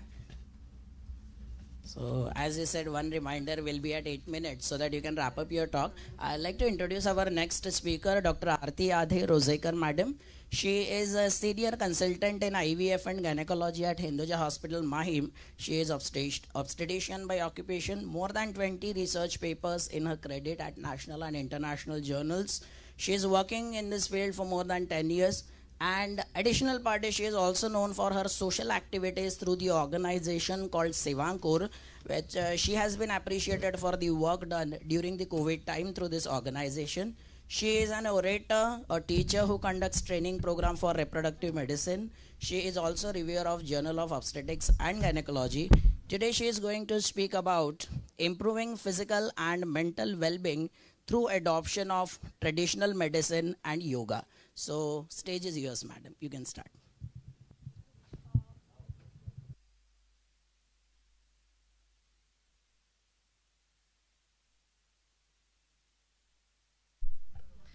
Thank you so much for such a warm welcome, respected seniors. So half of my talk is the practical aspect is already, we have already heard from Pachpur sir.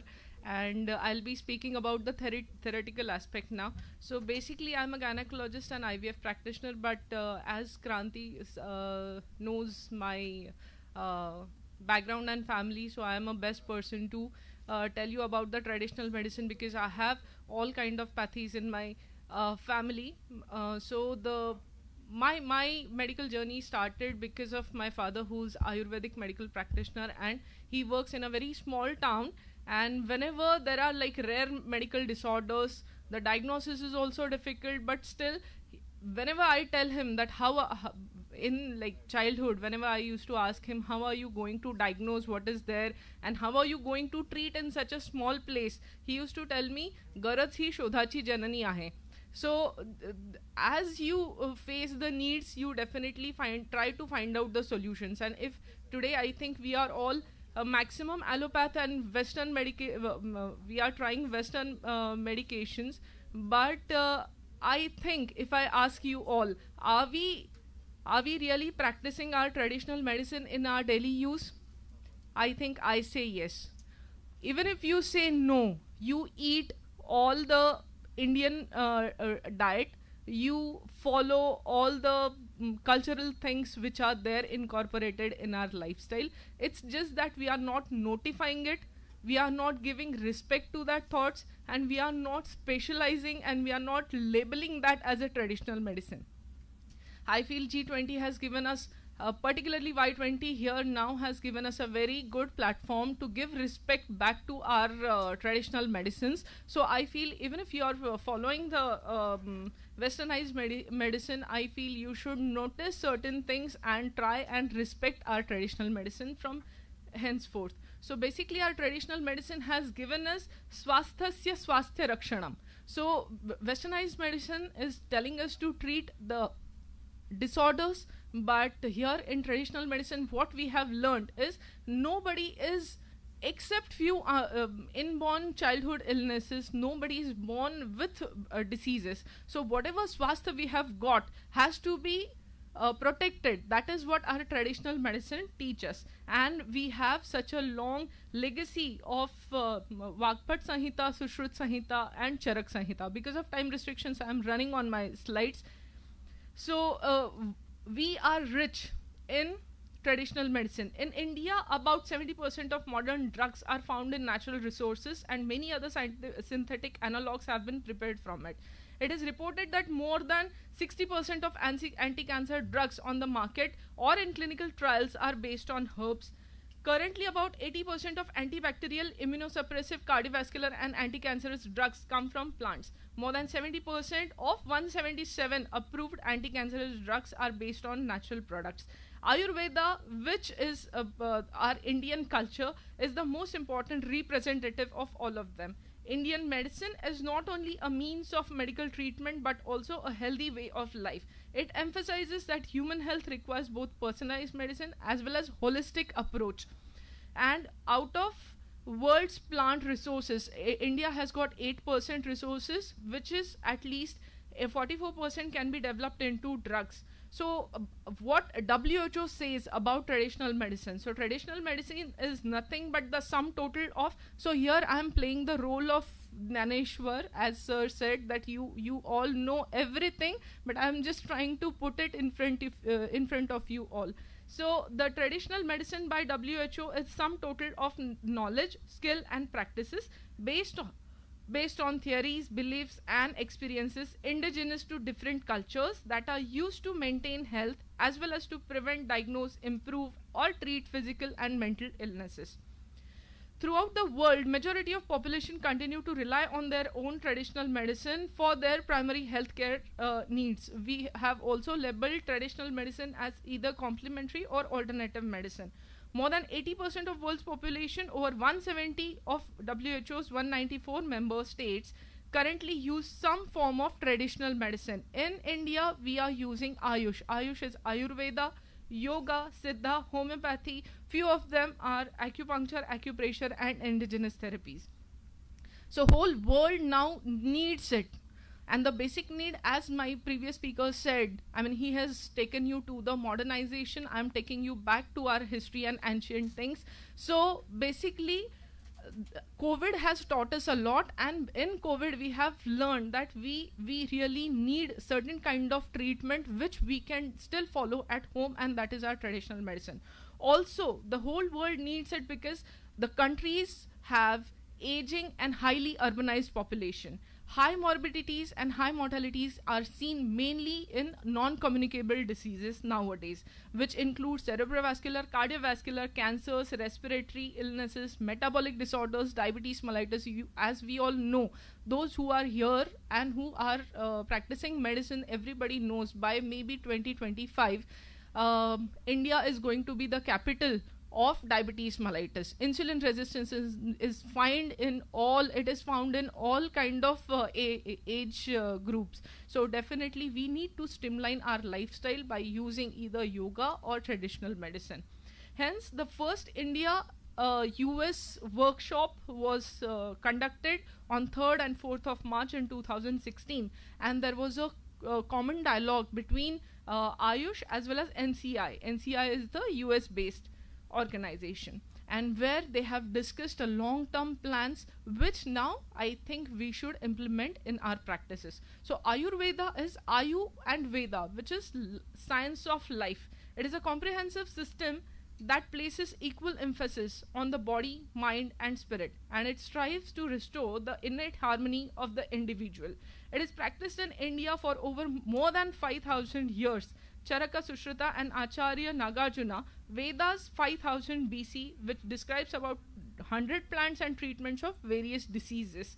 So what are the characteristics of traditional medicine which are not there in westernized medication? So there are details which I think we may discuss later on, but the main two characteristic is, first is Rasayana, which is rejuvenation therapy, which is not seen in westernized medication. And then second is Panchakarma, which is purification therapy, that is also not seen.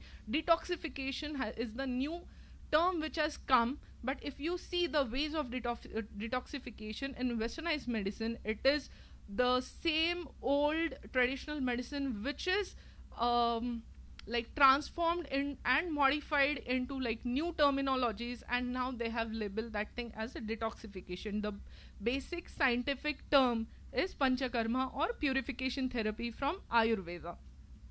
So the effectiveness in day-to-day life, what we are seeing is effectiveness of Ayurveda, Siddha and homeopathy. The best example is right in front of us. Sir is sitting here who has tried traditional medicine and has got cure, and we wish you, sir, that you should still not need any kind of western medicine and live long life. The other effective results and pathies, so which I have seen myself, they are stated in literatures, they are published in journals, but I think we should work on this little more. So in cardiology, as sir said, sir has tried something, but we have seen effects with Arjuna Arishta in gynecology, which is my own subject, and I have tried my own and seen very nice effects of ashwagandha, which is the market name is M2 tone, and many of my patients after use of M2 tone have conceived. Because I am a reproductive medicine person, I can definitely tell you about this. Obstetrics, we have seen Shatavari or Shatavarix, which we give as a lactogen producing medicine. In rheumatology, Giloy or Gokshuradi Gugur is there. In gastroenterology, alum. So basically, in Western medication, in gastroenterology, except the liver transplant and only the palliative care, there is no curative medicine available in gastroenterology, which they have proved and they have published with use of alum. So the pilot study, this is some scientific data where a pilot study in which metal-based formulations are used to cure acute myelocyte leukemia, anti-cancer effects of, so this is about Ayurveda. The other very good pathy which is there in our Indian culture, which we have given place in Ayush, is homeopathy, where homeopathic preparations Thuja accidentalis has shown very good anti-cancer effects. The results from this study showed Thuja sulfur and Calcarea carbonica. Usually they induce apoptosis in cancer cells through a P53 dependent pathway. The other cancers... Sorry to interrupt you, madam. Yes. Just 1 minute more you have. We have already finished with 9 minutes. Okay. So I don't want you to skip some of the important things. Sure, so you sir. can summarize in 1 minute. Thank you so much, sir. So 2 slides on yoga, sir. So now yoga, where I have displayed 8 types of yoga which are there and how they really help us in maintaining our healthy lifestyle as well as our mental status. So as we say that meditation is required in Western medication, we always tell you people to practice yoga in our day-to-day life so that you should not fall ill and the swasthya should be protected. So yoga, as you know, our Honorable Prime Minister Narendra Modi ji has declared 21st of June as a international yoga day because it is the longest day of the year and in the northern hemisphere. So there are differences between yoga asanas and physical exercises. If you people have question, maybe we can discuss it in question answer session. So as far as the ministry is concerned, government has taken a very good stand after formation of Ayush Mantralaya. But I feel how to incorporate traditional medicine in our practice. So definitely we have respect for our own pathies which we have learnt, but that doesn't mean that we should disrespect what is there in our culture and what we are still practicing, but not modifying, not respecting. So I really request you all people that if you are practicing, please practice it for the betterment of patient, and if you are practicing, please label and give respect to that own pathy. So I finish my saying, there are 2-3 slides, but these are just aims and objectives to form policies. But I really thank you for giving me this platform to share my views, because I have learned this right from my childhood. Thank you so much, sir. Thank you so much. A big round of applause for Dr. Aarti, because she is kind of connecting allopathy to Ayurveda, our traditional medicines. Very nice, very appreciable.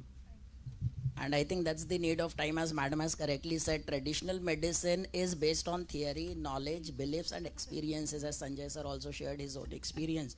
But what is important to highlight here is whatever experiences we have, that needs to be transformed into research, converted into evidence, and then it will become a practice. So again, we need international platform for that. So through this G20, we have that international platform available where, you know, our traditional medicine, if it is transformed into research and evidence, it will become a practice, because the scientific community will not go by experience of one person. It has to be presented in a scientific way. That is what I want to add what Sanjay sir has said. So again, we need here what is evidence-based medicine we talk about. If we incorporate such practice into evidence-based medicine, and we have a lot of research coming, which Ayush Mantralaya is definitely doing that. So we will see that change also. Thank you, madam. Thank you. Sir, requesting you to kindly hand over the certificate of appreciation to Dr. Aarti.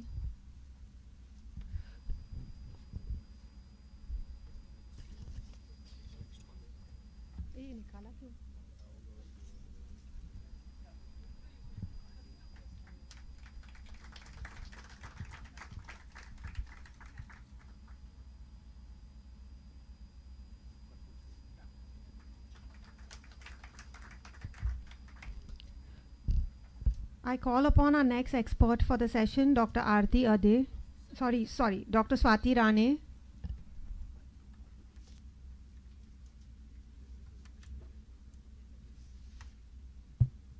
So Dr. Swati Rane is a faculty at TISS, Tata Institute of Social Sciences. She will be speaking on improving access to health financing for citizens. She is a seasoned healthcare entrepreneur with a 20 years experience. She is founder of Seva Shakti, which is a boutique healthcare consulting firm, and she is a vice president of Clinical Nursing Research Society. Over to Dr. Swati ma'am. Very good afternoon to the August gathering, and I'm very thankful to Shashibala ma'am and Kranti sir to give me this opportunity, and BMC definitely for taking this thing as a great platform to bring all of us together here. I'll not take much time. I will try to wrap up in 10 minutes. Though it is a topic of it is like a module. This topic is of a module which we teach in TISS, but I will try to wrap up in 10 minutes. So when I got this improving access to healthcare financing of young citizens, so when the topic came and when I started reading about it, and when I started reading about youth as a academician, definitely I'll go for the definition of youth and what is the age. So I started talking to artisans. What do you think about youth? What do you all do in the healthcare ministry about youth? What are you planning to do about youth? And that time they told, madam, do you know youth is not defined? And I was shocked because youth is defined by WHO. The youth age is defined by WHO. But to my surprise, WHO's age of youth and the national health policy what we have taken, that age of youth is different. And the adolescence to adulthood, when we are going, we are all healthcare practitioners, we know the changes what are happening in an adolescent and in an adulthood. So a person who is 10 years old to 29 years old, he will not have the same healthcare problems. So when you are going to do as a policy maker or as the stakeholders who are going to plan healthcare policy, we have to think about it. So I have used the lens of analytics here so that we understand, are we moving towards the right path? Are the policy makers even aware of the policies what they are doing? Because we are the ones who is going to see the patient in the cabin. In the OPD, we are the ones who is going to look at the patient. So if we are going to look at the patient, have they asked us? So today's youth is not the youth which we were the youth, because when I see my teenager daughter and myself, I feel that I will have to take next 10 lifetimes to become like her, because her questions are different, her problems are different, her health issues are different, because the health issues today we all in COVID have understood that the health issues are not remaining only physical. आज की तारीख में जैसे हमारे पंच कोशा है, वैसे हमारे issues भी पंच हो गए, क्योंकि अभी हम लोग ने एक्सेप्ट किया है कि मेंटल हेल्थ इशू होता है, वो उसके दिमाग में होता है. There is a mental body. हमारे पास एक्स्ट्रा 4 बॉडीज़ है जिसको हम लोग ने अभी तक एलोपैथी वालों ने एक्सेप्ट नहीं किया. हम लोग खाली फिजिकल के ऊपर ही काम कर रहे हैं. But there are so many issues which are the disease itself starts from your mental health. Okay, then it comes to your emotional health, and then it comes to your energy body, and then it comes to your physical health. And by that time, it has already gone inside, but nobody has taught us this. But definitely Ayurveda and Ayush is bringing us to that. So when we are going to think about improvement of my topic, which is improving healthcare finances, so we have to think, what is youth, what is healthcare, what healthcare are we talking about? Okay, and how are we going to touch that part? I will get finances. So today, if I talk about finances, finance is not an issue. Everybody, healthcare is become a commodity now. So everybody wants to invest into healthcare. Okay. So today it is very important because India has the largest youth population. By 2050, we are going to have maximum of them, and we don't want them to be unhealthy. We want them to be healthy. Okay, so we are the ones who have to dictate the international policies. We are the ones who have to talk and dictate to them what is healthcare and what is youth. what are the challenges faced by youth? So today, more than issues which were always physical, now we have accepted that my child may require counseling at the age of 2, like he said. Like when we are going for admission, okay, instead of checking the school and the teacher, we first see the infrastructure, whether there is AC, but AC is not required for your child.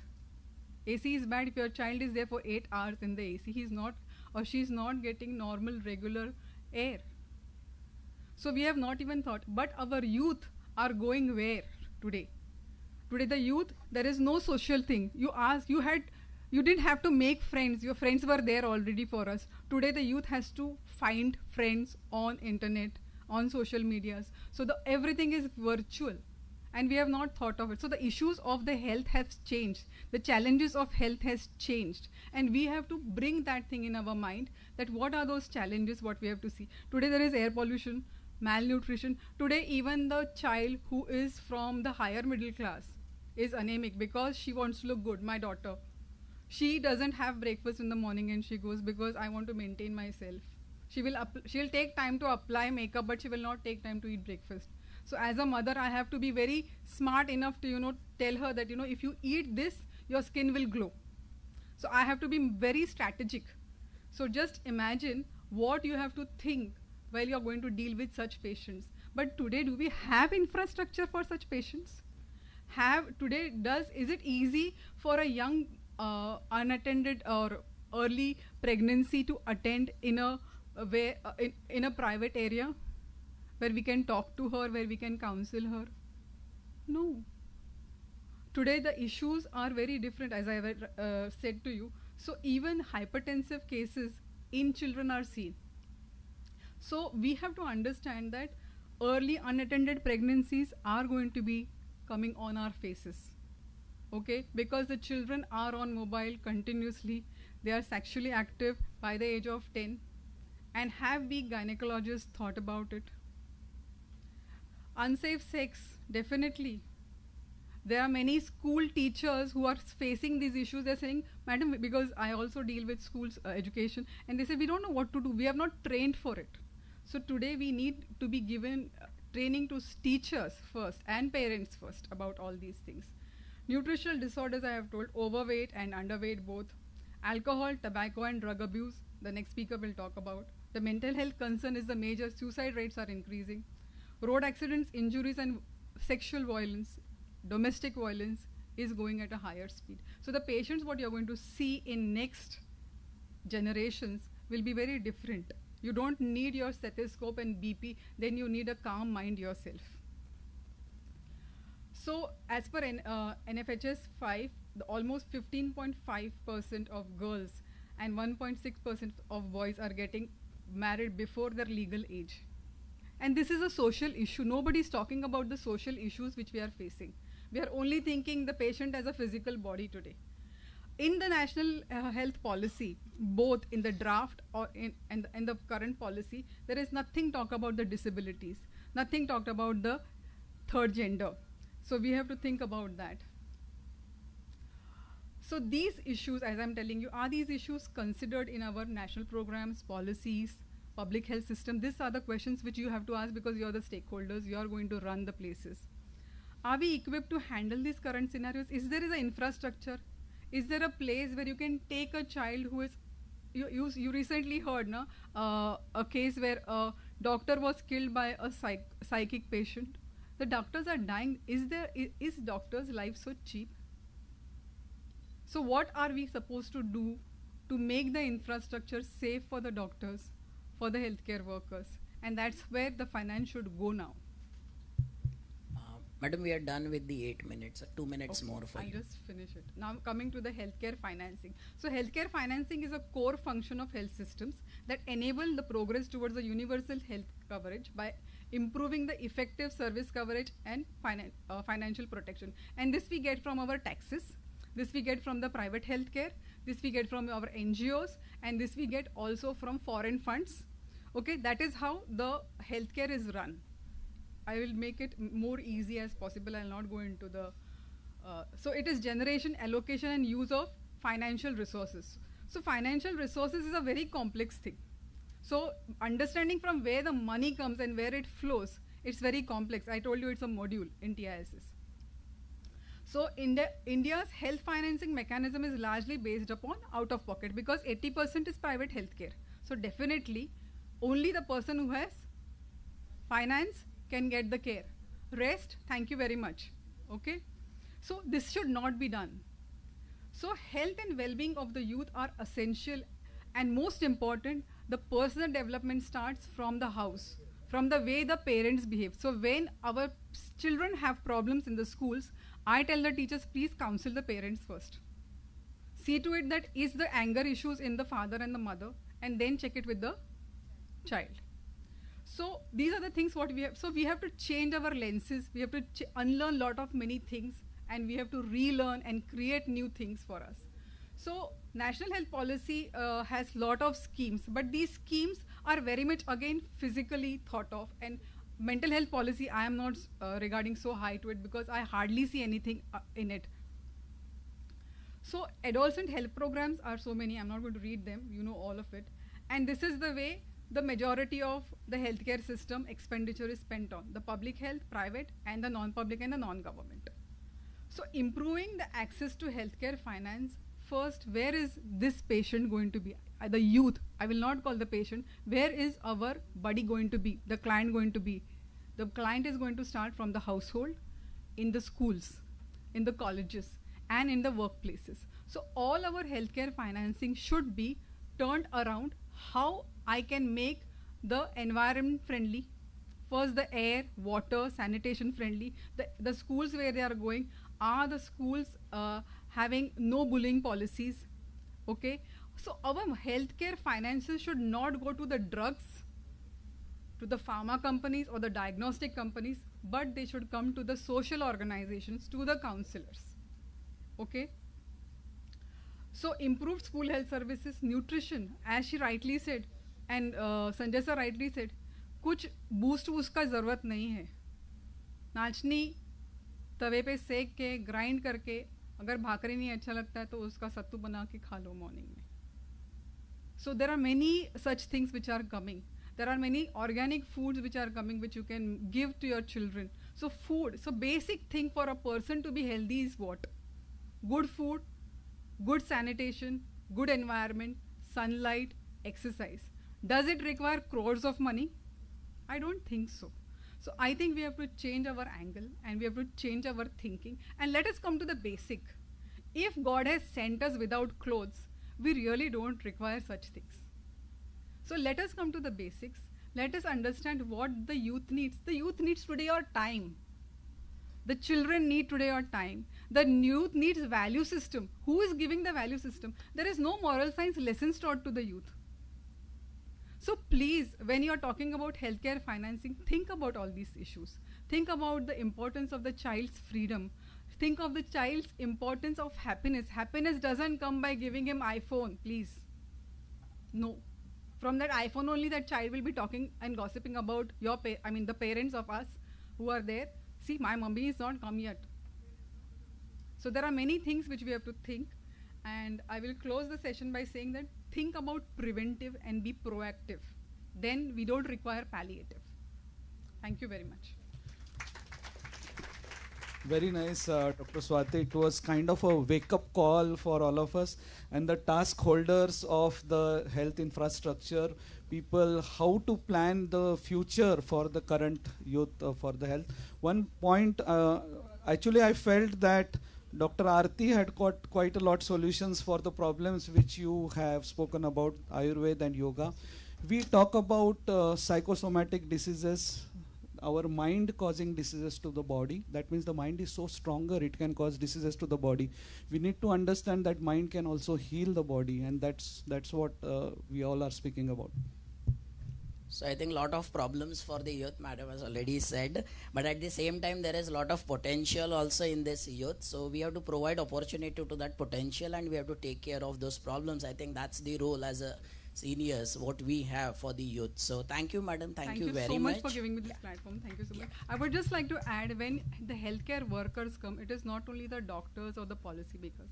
We have to go from the ground level, from the receptionist, from the nurses, from the technicians, they all should be part of us here.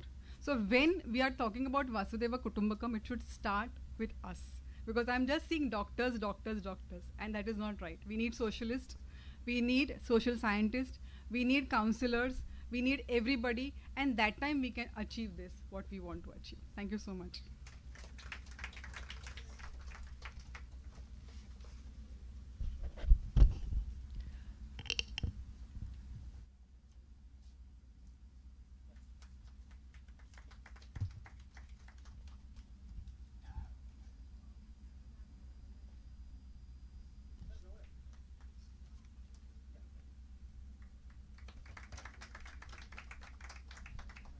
I call upon the next expert for the day, Dr. Rajesh Dere, sir.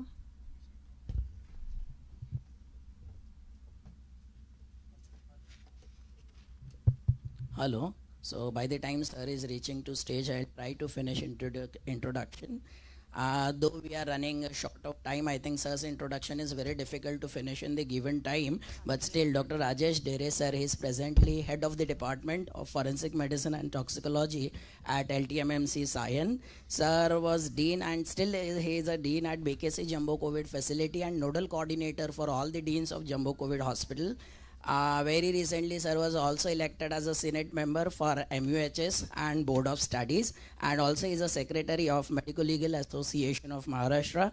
Some important awards which sir have received during COVID time, we all have already seen his exemplary work in COVID, for which he was appreciated by Honorable Governor of Maharashtra, Honorable Chief Minister of Maharashtra, late Srimati Lata Mangeshkar. Then he is also awarded Mahatma Gandhi Samman Award and Atmanirbhar Bharat Award for all his work in COVID. His COVID facility was #1 COVID facility in India and second largest in the world, for which he is holding world record also. He has conducted, as far as forensic medicine is concerned, sir has conducted almost 20,000 medical legal postmortems and 1,600 cases of victims and accused of sexual assault. Also, he has established first one-stop center of survivors of sexual assault in Sion Hospital, Mumbai. He has established state-of-the-art medical legal complex at LTMMC Sion. Also, he is, as a forensic expert, he has assisted government of Maharashtra in many important cases like Taj terror attack case, which everybody is aware of, where he has worked with the international agencies from Israel and France. Also, other important cases like Mahim blast case, Kamla Mill case, these are important work which he has done as a forensic expert, and is also founder president of Municipal Medical Teachers Association. I welcome you, sir. Sir is going to speak about strategies for prevention of substance abuse through the sports and well-being program. So I'd like to give mic to sir. Thank you for your kind words, and thank you, Honorable Director Madam Neelam Madam, to give me this opportunity. Undoubtedly, this topic cannot be taken in details in 10 minutes. We'll rush up to important slides, and then during interaction we may discuss the remaining aspect. We'll just take introduction what is substance abuse, because unless and until you know what is an abuse, you can't treat that, and what strategies to be made cannot be done. एक अच्छी कहावत से शुरू करता हूँ मैं, India में जो कहा जाती है कि कहा जाता है कि विषय पढ़ोगे लिखोगे तो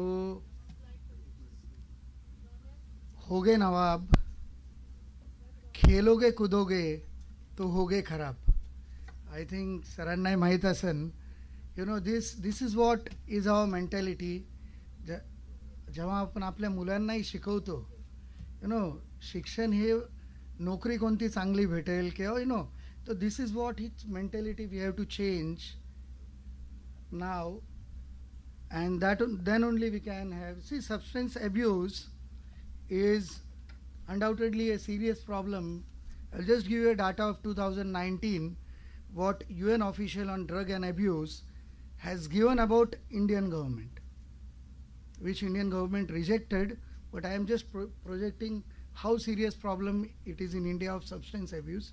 62.5 million people are taking alcohol or alcohol related liquids. 8.7 million people are taking cannabis or derivatives of cannabis. 0.6 million are taking sedatives and hypnotics in this.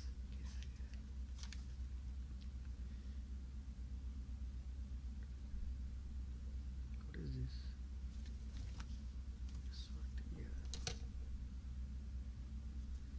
So next, this, it is increasing at an exponential rate.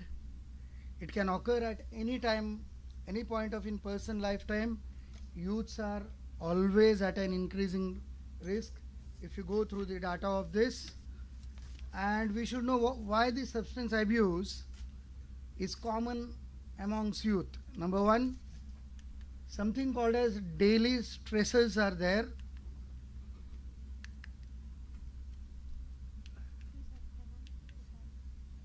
What are these daily stresses? I would say nowadays in young generation, you know, stress about family issues. You go in adolescency age, if there are family issues in the family, that stress that young generation will have. Second, educational stress is one of the issues which is more prevalent. Second is to fit in socially. Nowadays, why abuse is used, substance abuse, we can know there are kitty parties and social parties in cosmopolitan life, you know, and this young generation in say higher secondary or graduation, mostly in cosmopolitan, it is now migrating to district areas also. They feel that to fit in socially, we have to be connected with any of this type of substance abuse. Third is to boost energy.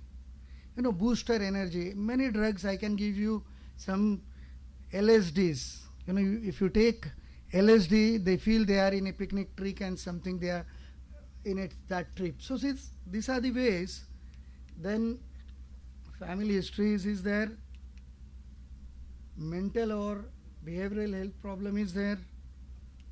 Last, this is what has to be emphasized in young, is low self-esteem and feeling of social rejection. You know, feeling of neglect, feeling of social rejection. Nowadays in young generation, in urbanized world, we are moving rapidly towards urbanization now. Nearly more than 20% of our land is urbanized in this country, and maybe in next 15 to 20 years we may target 50% of complete India is urbanized by one mean or the other. Now what are the impact? Just will give drug dependence is there, poor judgment, poor school performance, social or homicidal and sexual offense related activities we have noted. Now social and homicidal tendencies, what we say, one of the substance of abuse or addictive, we all know is a cannabis indica. With a series here we always teach, one of the violent behavior is run amok, in which if you take that and if you are addicted to that, you can just go killing or hitting someone without any motive. So what are sports basically? We'll just rush up through this. It's a physical activity that has been agreed structure and set of rules. This is what we all know what has. Now this is taken in by the previous. Why the yoga benefit is there? One of these is it improves your brain function. And once it improves your brain functions, there is feeling good factor. See, that is good part of sports medicine, what we say. Now next slide will increase. See, whenever we do any physical activity, maybe any type of physical activity, this is a peptide, endorphins, which we say it is a feel-good hormone, is released immediately. It acts on the brain stem, then you will have an effect like a morphine. Morphine is a somniferous drug, which is a drug of abuse taken by many young people to have that sleep-like effect and feeling good effect.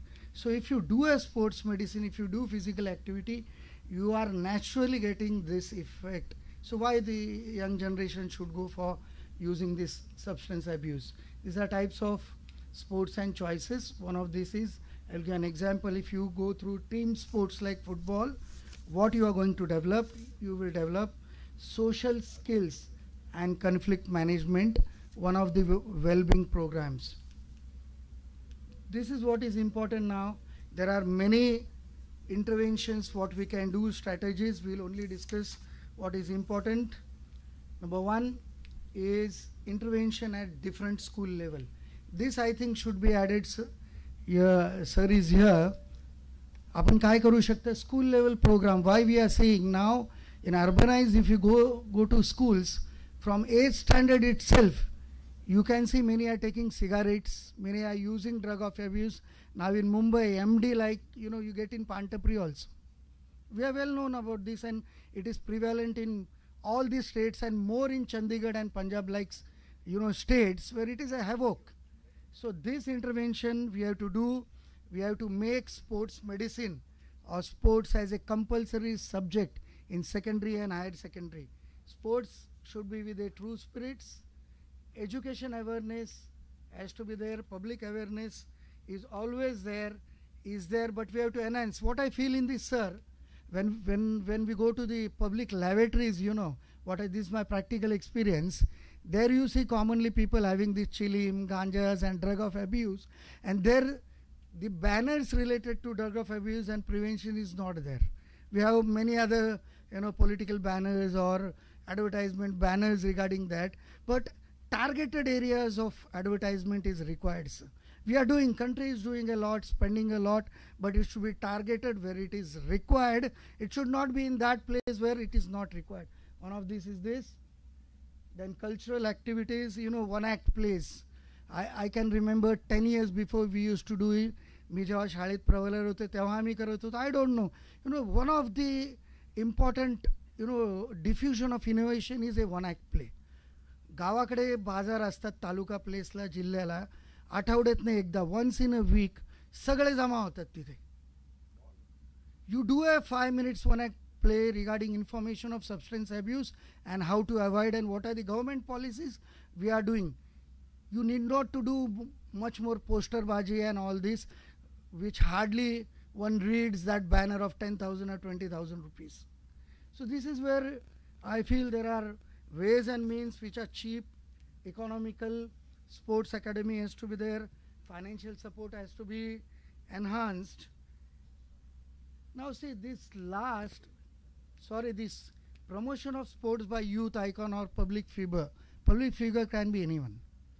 We are doing it, one or two public figure, they are doing it, but what I feel, sportsmen should come up and give a message regularly on the social media or government platform how dreaded this substance abuse is and how to avoid it. And it should be given by this public figure who has millions of followers free of cost in the interest of the society. And it has to be compared. If we as a doctor has a social responsibility towards our states, towards our nation, why can't this public figure, they earn lakhs and crores because they have millions of followers on their Twitter handle or social media handle. So this can be one of the sports scholarship, inclusion of sports, chapters on sports, periodic screening for substance abuse. I think, sir, you are on this government body. You can convey this to the Government of India, the concerned authority or minister. There is no screening of substance abuse in after 8th standard. It has to be there and it should be free of cost and it should be a mandatory protocol for every school. जसं आपण बाकीच्या गोष्टी mandatory करतो, इकडे poster लावा, हे करा, हे upload करा. You do this, automatically you can screen and high risk adolescent and the young children can be taken from that stream and we can treat them by counseling or this rehabilitation center and free counseling. Periodic screening and free counseling if you do in school or adolescency or colleges, my experience, my knowledge, what I have seen, more than 50% of these people can be screened and taken away from use of this substance abuse. No need of spending hundreds of crores on this. Now training of schools is there. Now we will just go through these well-being programs. There is something called as 7 C's of well-being program which is done in United States of America and it is a huge success. What are these?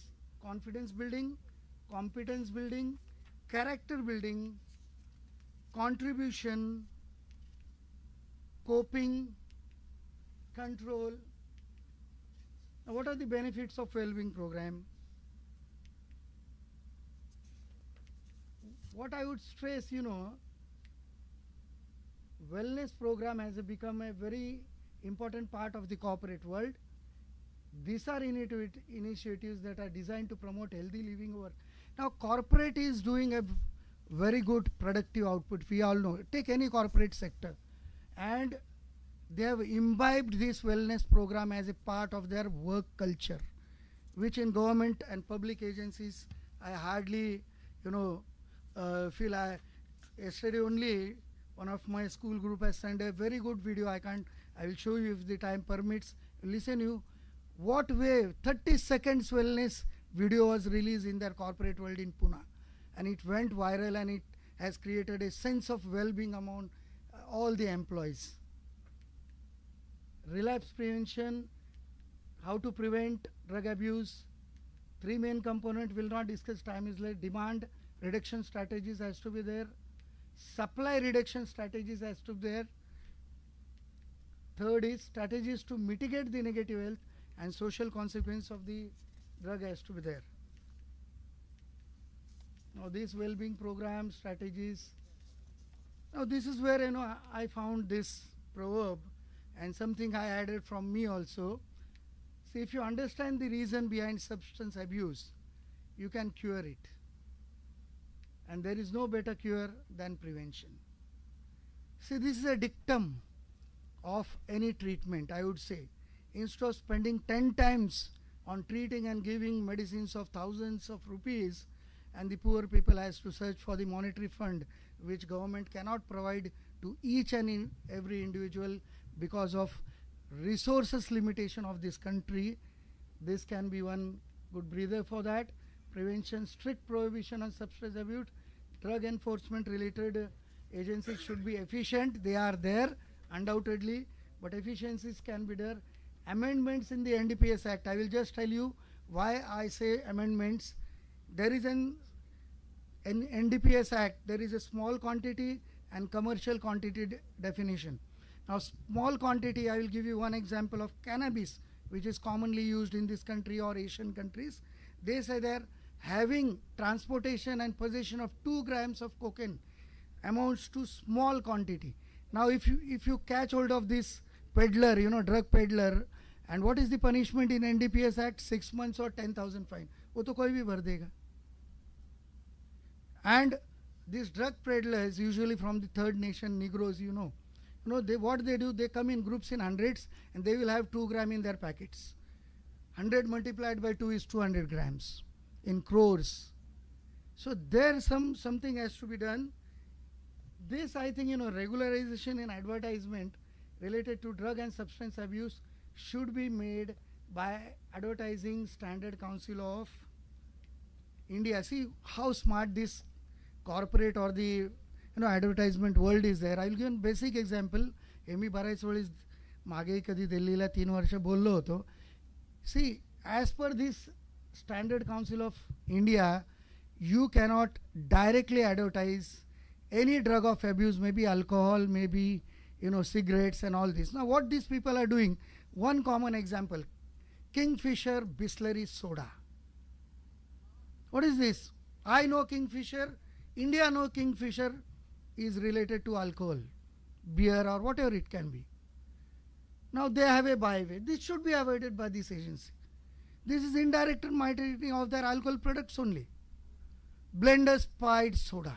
We know what is Blender's Pride. Now they attach only soda and they do open marketing, and they are earning in hundreds. Earning is not an issue for our country.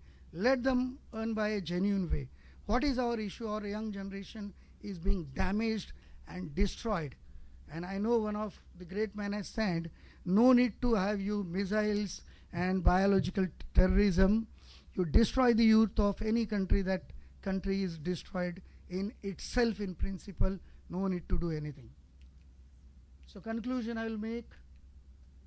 Participating in regular physical activity and sport is associated with many beneficial outcomes, including developing positive self-identity, communication, assertiveness, stress and anger management, helps in preventing addiction, assistance in recovery, and promotion in physical and mental health being. Increase in mood elevating hormones like endorphin helps in preventing depression and substance abuse. Half minute I will just सुना देता हूँ मैं आपको. So just listen. 20 seconds. Hey, बाकी सब ठीक बस चल रहा है. बाकी सब ठीक बस चल रहा है. बाकी सब ठीक है ना बस चल रहा है भाई. What about you? हाँ चल रहा है. बाकी सब ठीक बस चल रहा है. बाकी सब ठीक बस चल रहा है. बाकी सब ठीक है ना. हाँ ठीक है. और तेरा बस चल रहा है. See, this is hardly 20 seconds they have done yesterday. He is one of my schoolmate in corporate world in Pune, IT related only. See, they do this every 15 days. Is in a part of their work culture. Zabardasti nahi hai. It is part of, see, 20 seconds. You distribute in your employees group, they will be elated like anything. तुम्ही त्याला किती antidepressant देऊन तेवढा effect येणार नाही. So thank you very much. Thank you all the Thank you so much, all Dr. the deans, Rakesh all the delegates.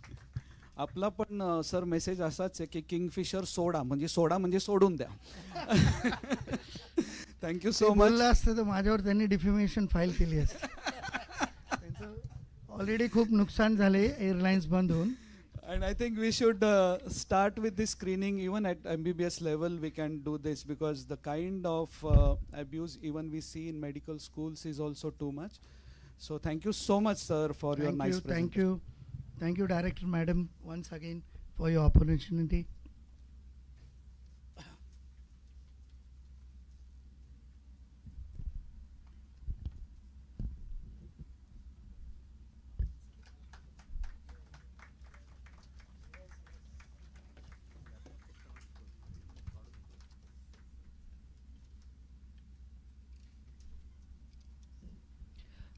The tea and coffee counters are open round the clock, so if anybody wants to have a cup of tea or coffee, please, you can have, it's right outside the auditorium.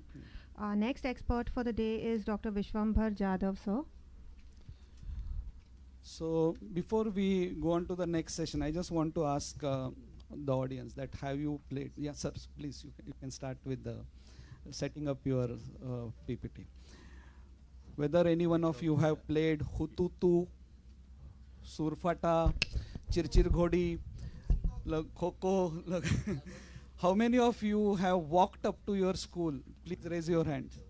And never took a bus or something. Thank you so much. So, the next speaker, Dr. Vishwambhar Jadhav, who is going to speak about promotion of indigenous sports, is assistant professor in Department of Physical Education in University of Mumbai, and he has been working on it.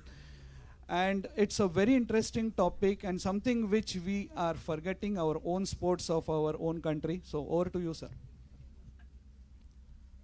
Thank you so much.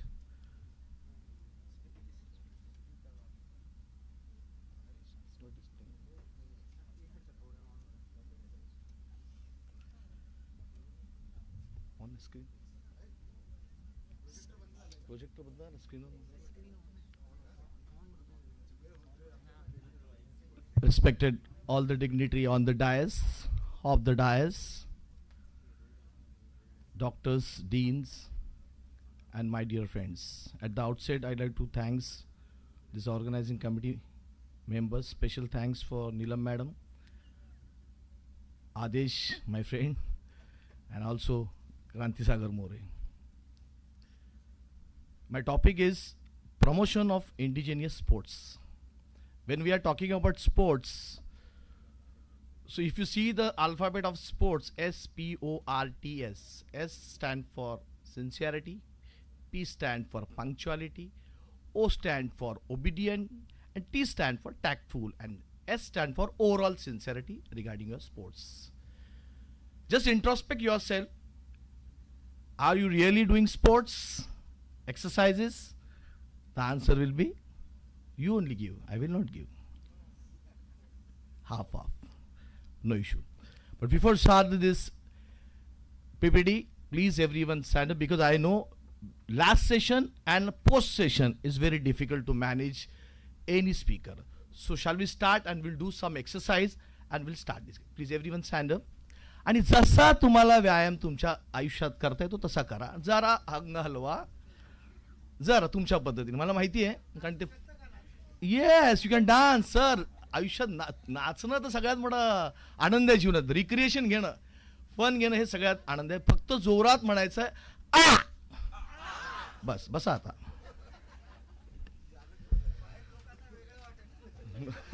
True sir, तुम्ही खेळाडू आहात मला माहिती आहे. आणि मला आता tension आहे, तुम्ही माझं अर्ध टॉपिक कव्हर केलंय, पण आता मला वेगळं चॅलेंज आहे. ठीक आहे, हरकत नाही. आम्ही स्पोर्ट्सवाले आहेत आणि challenges always accepted. Okay, will start with the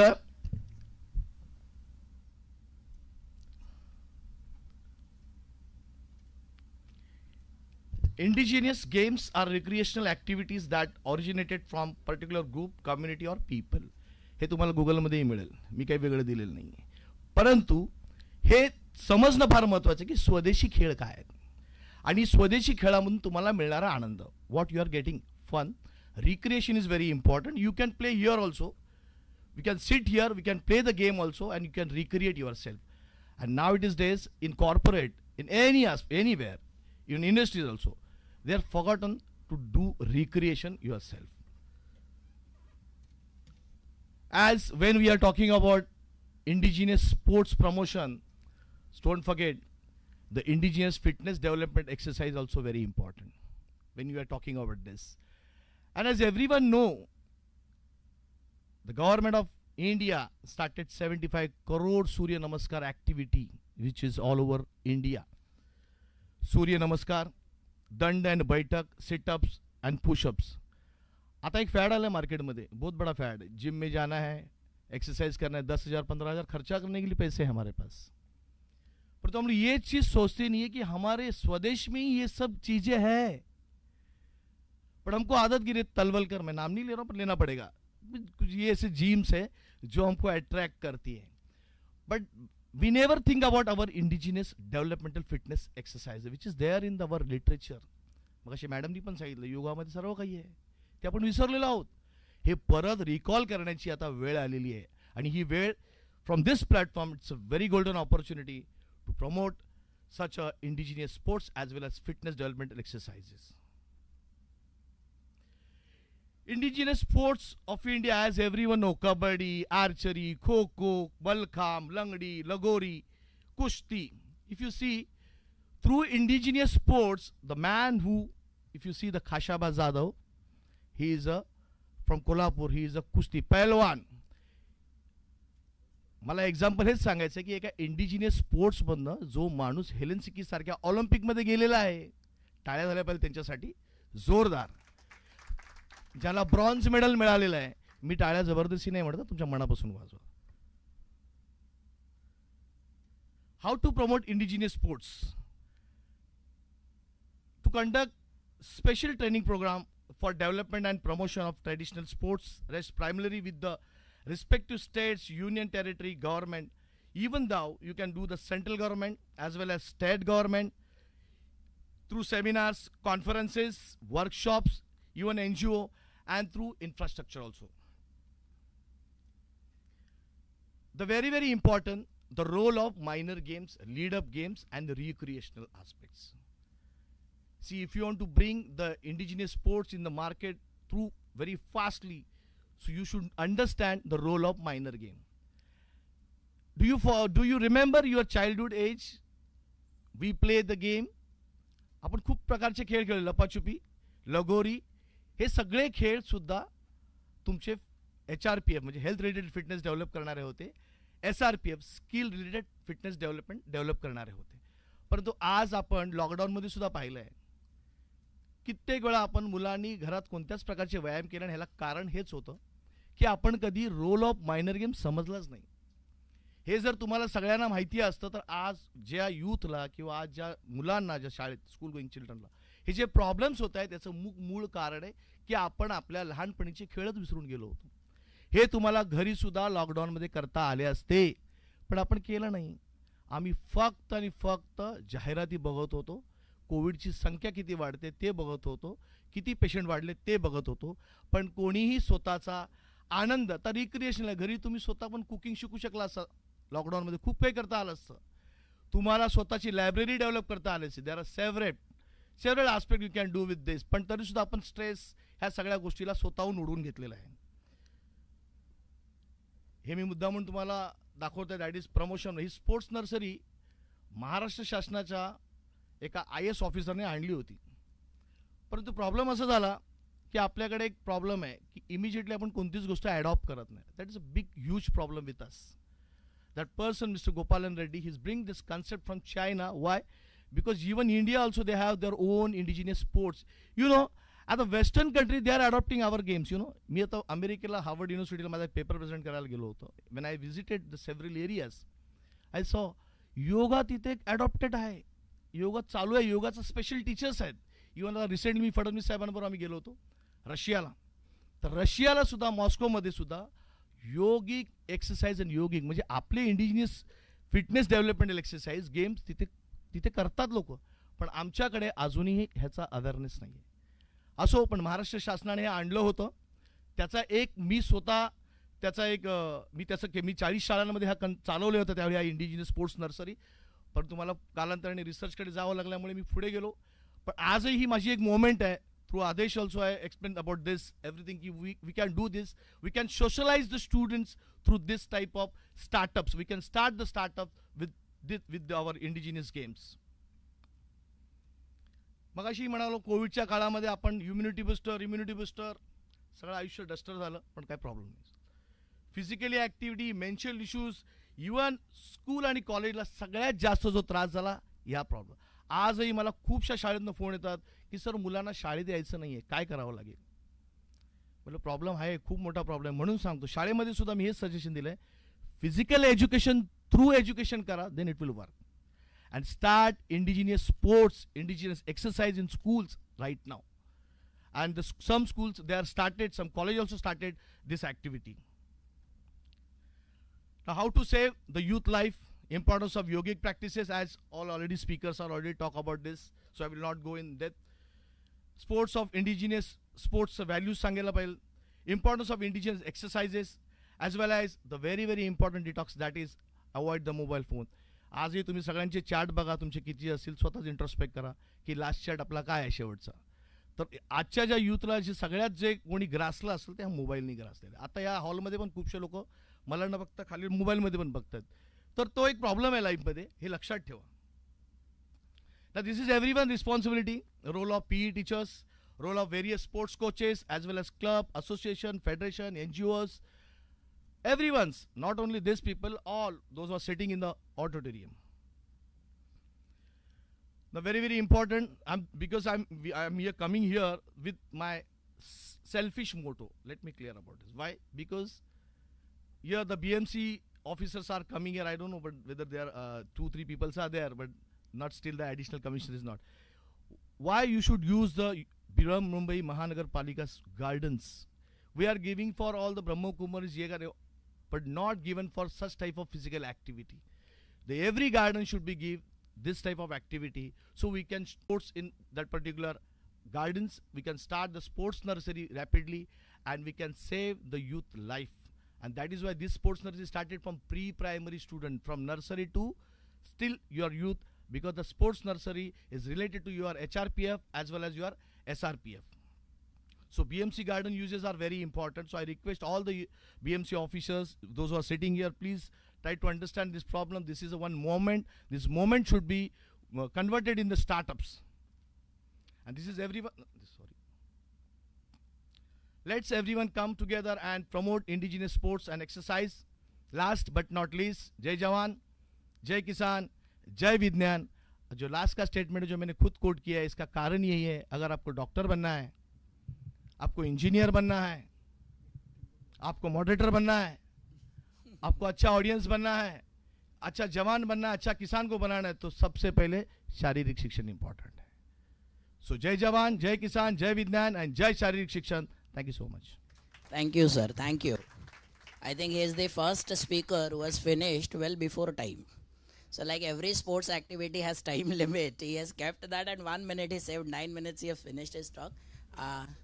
Nice talk, sir. I think ज्या खेळांचा इम्पॉर्टन्स सरांनी ज्या पद्धतीने सांगितलेला, सर ज्या पद्धतीने म्हणतात की नर्सरीत खरंच तसं चालू झालं पाहिजे. कारण आजच्या मुलांना तुम्ही आजही बिल्डिंग खाली गेल्यानंतर ट्राय करा, त्यांना हुतुतू, लपंडाव, आंधळी कोशिंबीर, त्याच्यानंतर पकडापकडी, लंगडी हे खेळ खेळून दाखवा. खरंच त्यांना ते खेळ आवडतात. कारण ते मुलं फुटबॉल खेळतात, हॉकी खेळतात, क्रिकेट खेळतात, पण सगळं मोबाईलच्या एका बटनावर खेळतात. ते बटन प्रेस केलं तर चेसची मुवमेंट होते, ते बटन प्रेस केलं की कॅरमचा स्ट्रायकर मूव्ह होतो. त्यामुळे ते खेळतायत भरपूर, पण सगळं मोबाईलवर खेळतात. तेच बाहेर काढून जर का त्यांना इंडोर गेम्स आणि आउटडोअर गेम्स आपण खेळून दाखवले तर डेफिनेटली इम्प्रूव्हमेंट होईल. सरांसारखे प्रशिक्षित लोक आपल्या शाळांमध्ये आहेतच. स्टार्टअपसाठी सरांनी मला वाटतं एक फार छान आयडिया दिलेली आहे की आपल्या BMCचे जे काही गार्डन्स आहेत, मॉर्निंग टाइम्स जर का आपण अशा काही ॲक्टिव्हिटीजसाठी ते वापरले आणि आपल्या महानगरपालिकेच्या शाळेतल्या मुलांना इन्व्हॉल्व करून सुरुवात केली आणि same thing can be converted in to a business, then definitely madam is the best person to know that. But I think खूप छान आयडिया दिलेली आहे सर. सो ओव्हरऑल खूप छान टॉक होता सर तुमचा. Thank you.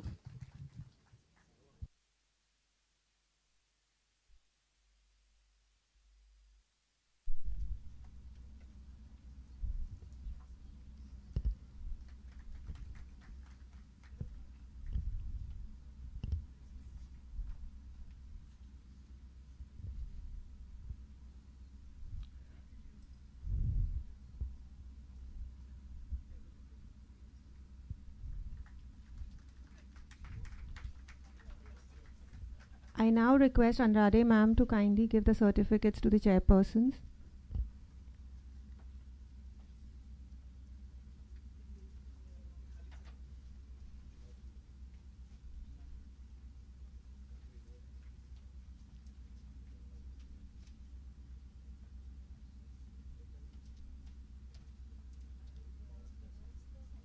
Yes, ma'am. After this.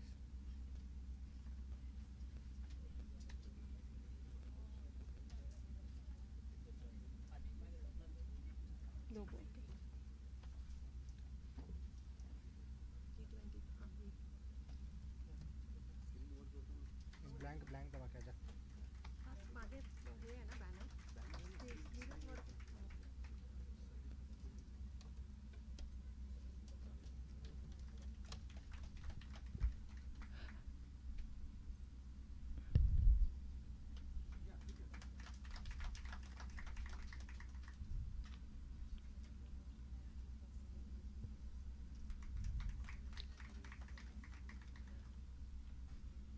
I request all the experts for the session to come ahead for a group photo with ma'am. I request Shashibala ma'am to come ahead as well.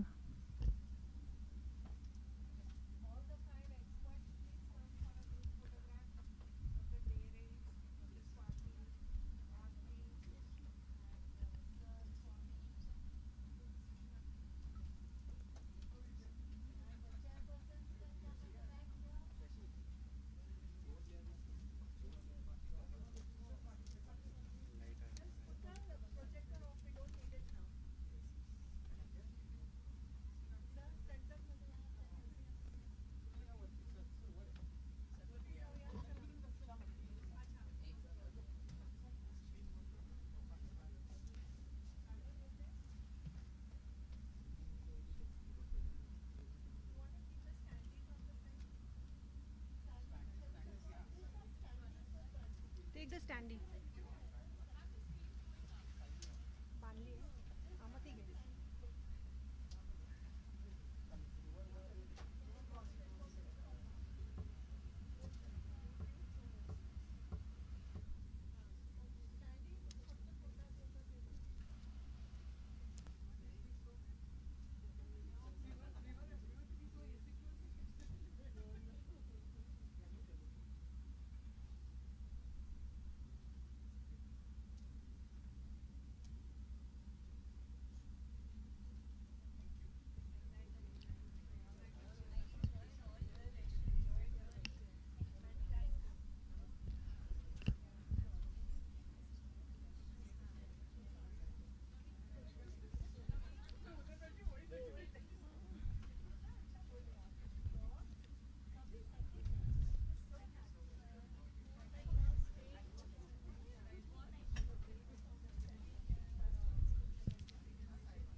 We'll be starting the brainstorming session in the next 2 minutes. If anybody wants a cup of tea or coffee, please help yourselves.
I request all the delegates to please be seated. We are starting the session immediately. Please join in for the brainstorming session. This is an interactive session and you all are going to really enjoy the session. The panelists have put in a lot of effort, so requesting all the delegates to please be seated.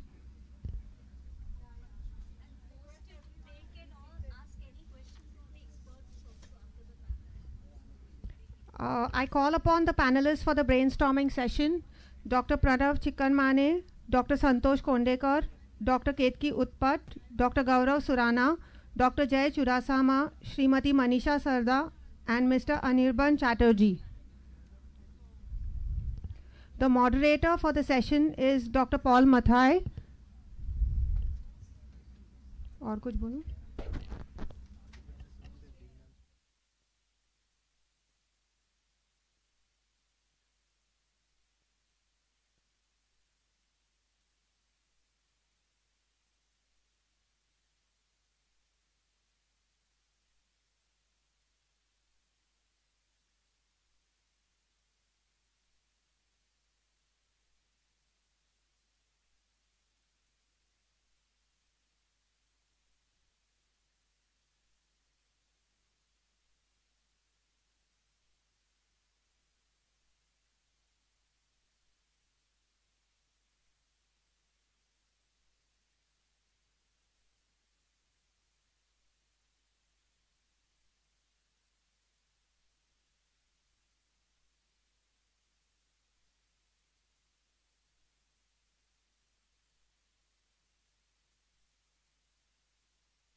I request all the panelists to kindly take their seats.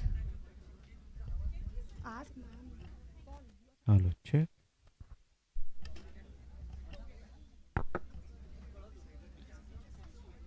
Requesting all the delegates to kindly be seated. We are starting the session. Hello.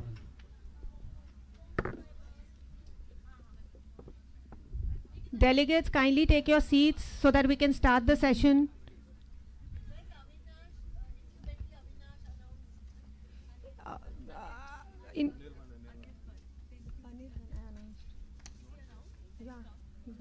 Miss.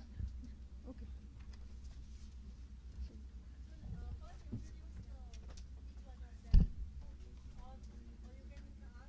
Yeah, I'll give them the.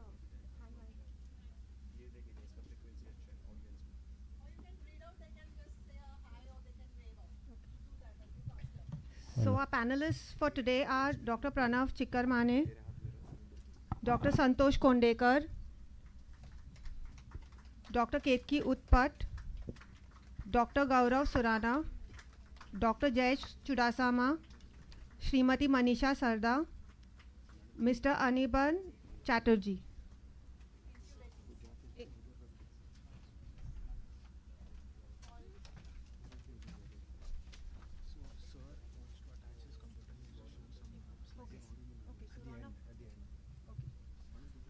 The moderator for the session is Dr. Paul Mathai. A very good afternoon to everybody in the audience. My name is Dr. Paul Mathai. I'm a maxillofacial surgeon. I've passed out from Nair. Designing in place, there is our chest medicine department is also evaluating a Bluetooth stethoscope. We've got a smart spirometry device that is being looked into. We've got oral cancer screening tools that are being developed for better evaluation and faster evaluation in all our distant communities, right? And all of this is going to help improve our healthcare outcomes, right? And bring about general well-being of our population, right?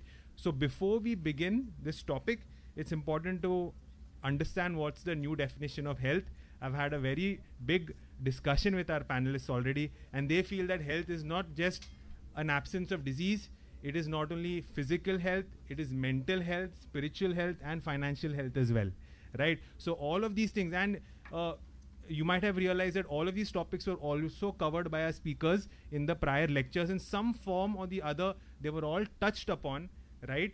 And so what we are looking towards healthcare startups for is to tackle the problems that we face in these areas. It shouldn't only be diagnosing diseases, it should be prevention of diseases as well, right? Starting right from a young age, going to older ages. Okay, so let me first start off with our first panelist today, right? Dr. Ketki ma'am. She works in the chest medicine, respiratory medicine department. So ma'am, you've been using the Bluetooth stethoscope. What can, this is one of the healthcare startups that you're working on. So what is your feedback regarding the device? How do you like it? What do you think can be improved on? Can you give us a few pointers?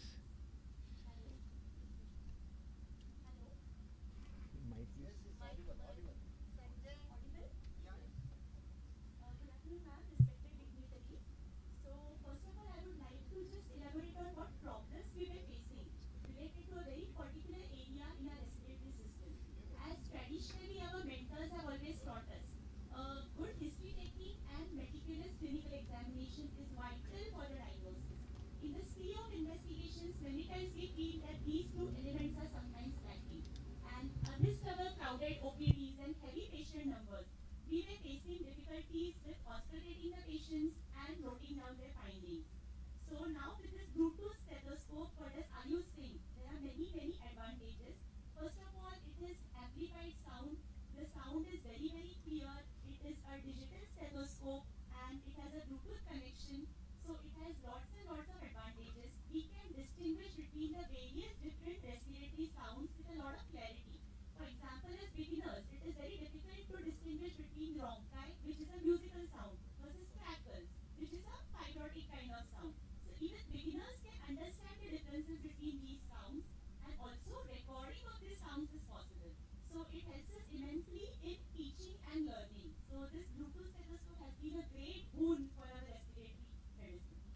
Okay, ma'am, thank you so much. And I completely agree that the device must have genuinely improved your ability to deliver quality care to the patient, right? And also, most importantly, a very good teaching tool for youngsters, because every time I've noticed my seniors are always hearing something else on the stethoscope and I'm hearing something else on the stethoscope. So I'm 100% sure that this improves education as well. Okay, ma'am, so you were also talking about how important it is to reduce some amount of the workload that is there on the healthcare staff that in counseling patients, right? So what potential problem do you think a healthcare startup can look at to reduce this kind of workload, ma'am? Yes, definitely. Now, be it any disease, be it infectious disease like tuberculosis or pneumonia, or non-infectious allergic diseases like bronchial asthma, or sometimes grave diseases like lung cancer. Counseling forms a very vital element of the treatment. And I must say, a patient well counseled is a battle against the disease more than half won. And amidst our heavy OPDs and crowded OPDs, sometimes it is very difficult humanly to allocate time for counseling for all patients. So if we could use healthcare startups in patient counseling in various forms, for example, if we can keep a counselor, or sometimes also audio visuals can be made. For example, displaying of audio visual messages on the patient screen outside in the waiting area. For example, some simple things. For example, in tuberculosis, that it is a curable disease.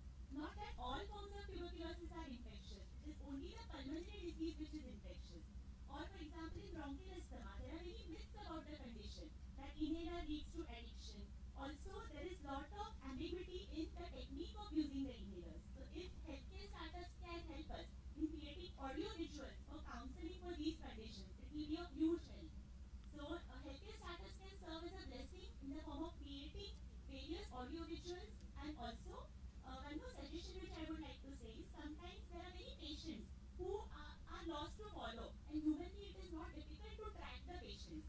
So if a healthcare startup can help us with a technology or an app which can help in following up our patients, that will also be a very good lesson. Thank you very much, ma'am. So we are moving on to our next panelist, Dr. Santosh sir, who works in the Department of Pediatrics. He's an associate professor. So sir had some very interesting ideas, right? And I'm just going to highlight them. Sir is going to elaborate them.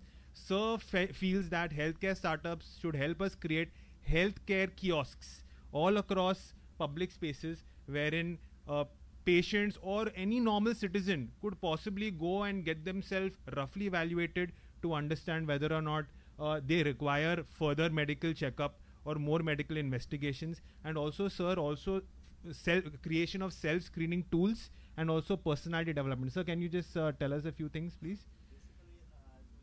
Sir, the mic, sir, mic.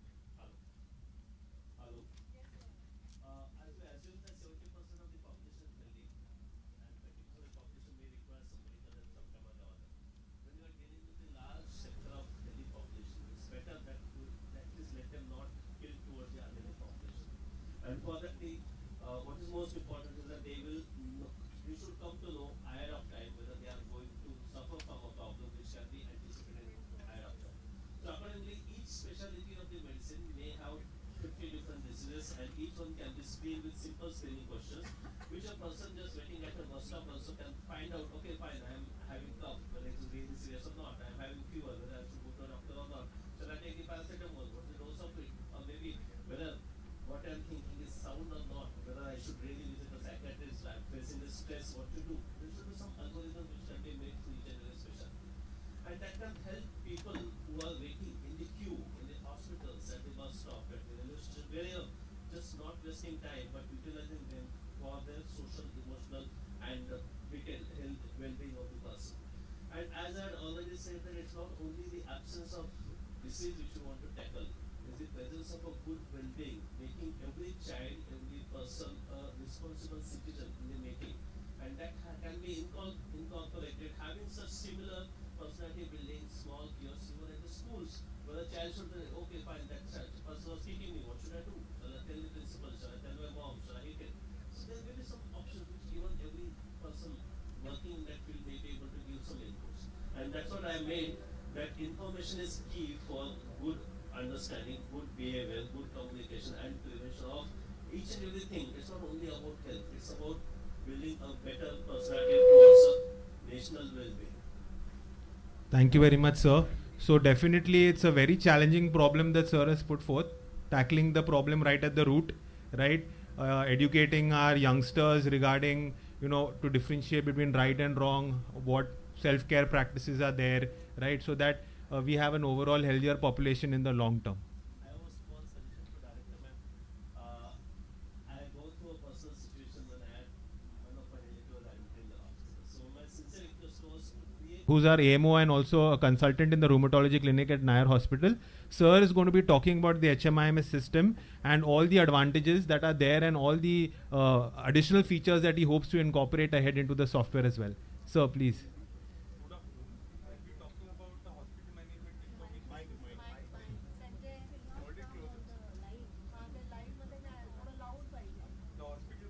Sir, one second.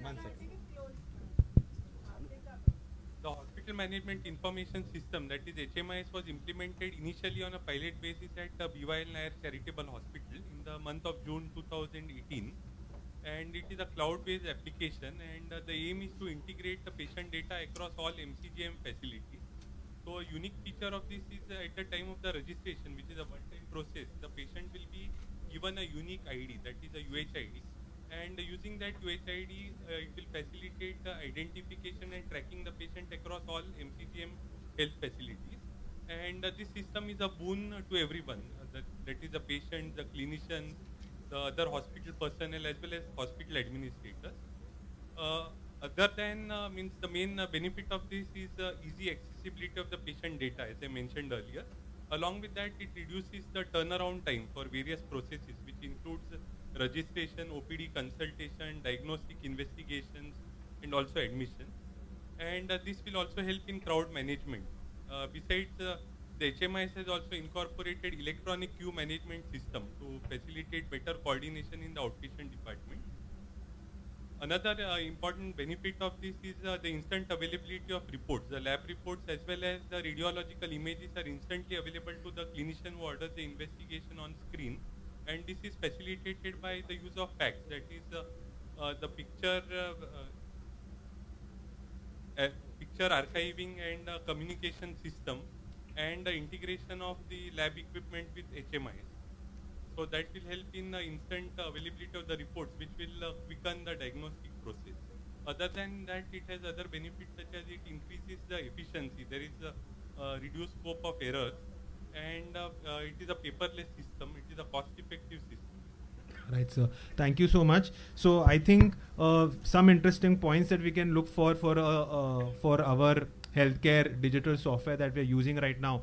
Probably, if all our hospitals were sharing a common database in the near future, maybe if a patient moves from one place to the other, you know, that those records and all could be shared, which would save a lot of time in additional investigations and retaking the history. Apart from that, I think we've all been talking, we already had a lecture on digital health infrastructure, right? And I think we've also seen a lot of TV sessions on unified healthcare, wherein all the healthcare in the country, they're trying to create a common platform wherein all hospitals might try to upload it. So no matter where you go, right, all your critical information, recent investigations are available to your doctors, and it would really help saving time and resources.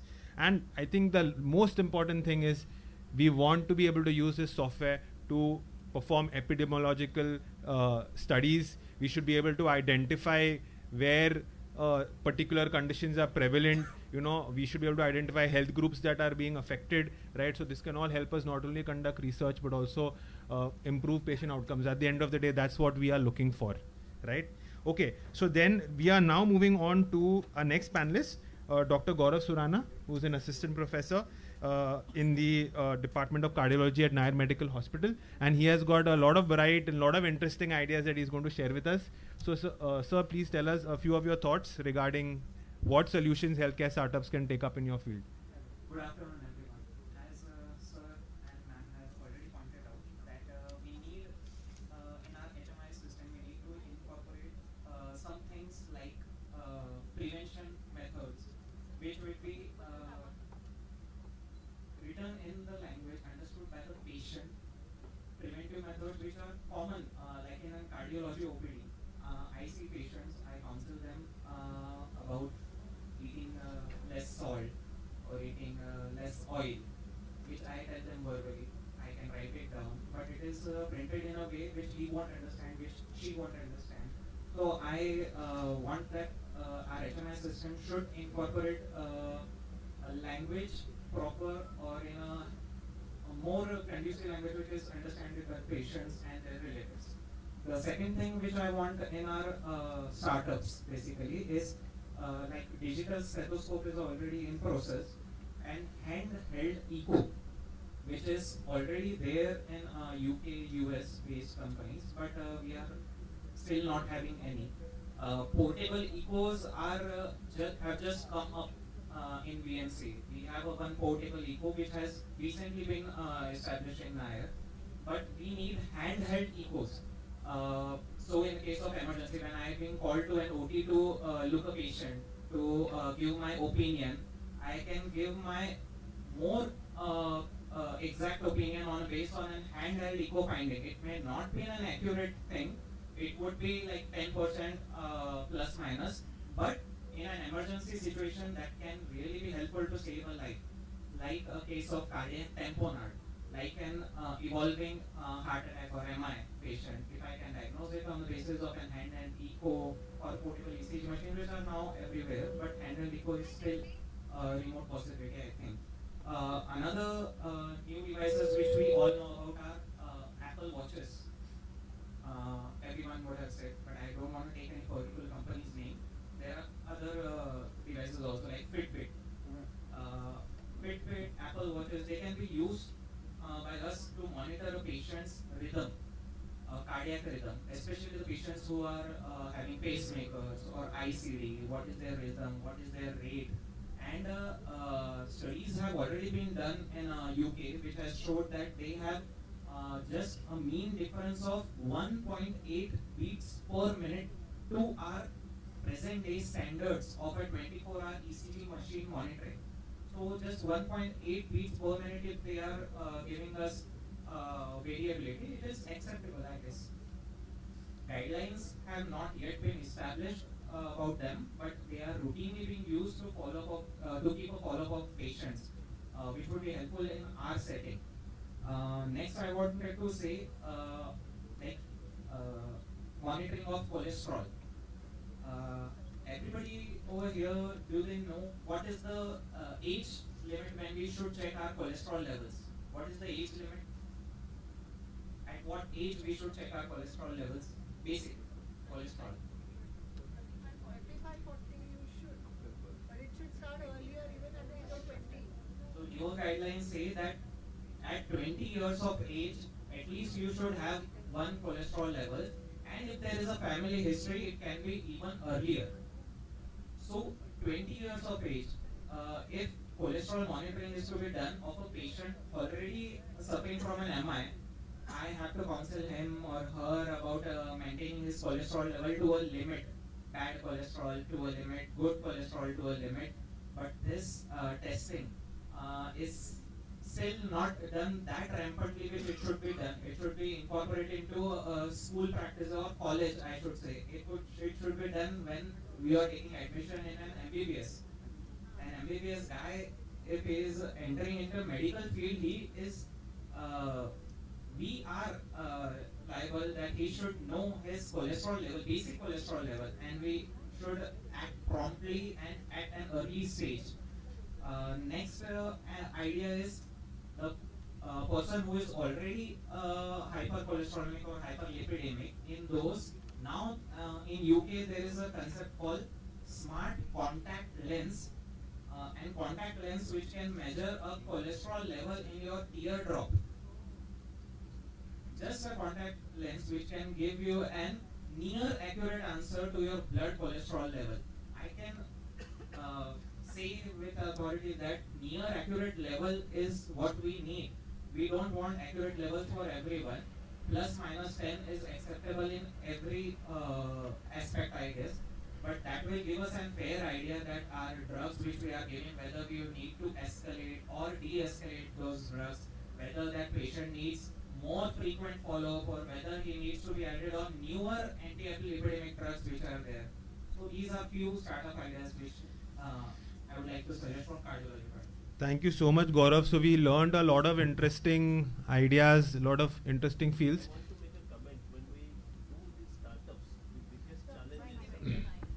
The biggest challenge with all these startups is the sustainability, flexibility, and revisability.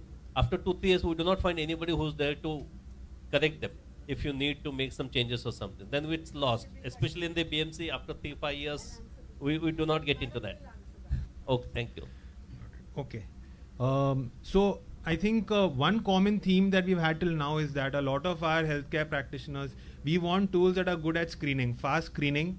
We just want rough values, right? That will help get our patients the right treatment at the right time. We are not looking for extreme accuracy, which is only possible with something very, very large and very bulky, right? But screening tools and, you know, imaging analysis, right? These are the things that all of us are looking for to reduce workload and get our patients the right treatment at the right time. Okay, so moving on to our next panelist, Dr. Jay Chudasama, who is a senior resident in the Department of Gastroenterology at Nair Medical Hospital. So, sir, what are your views on potential ideas for healthcare startups?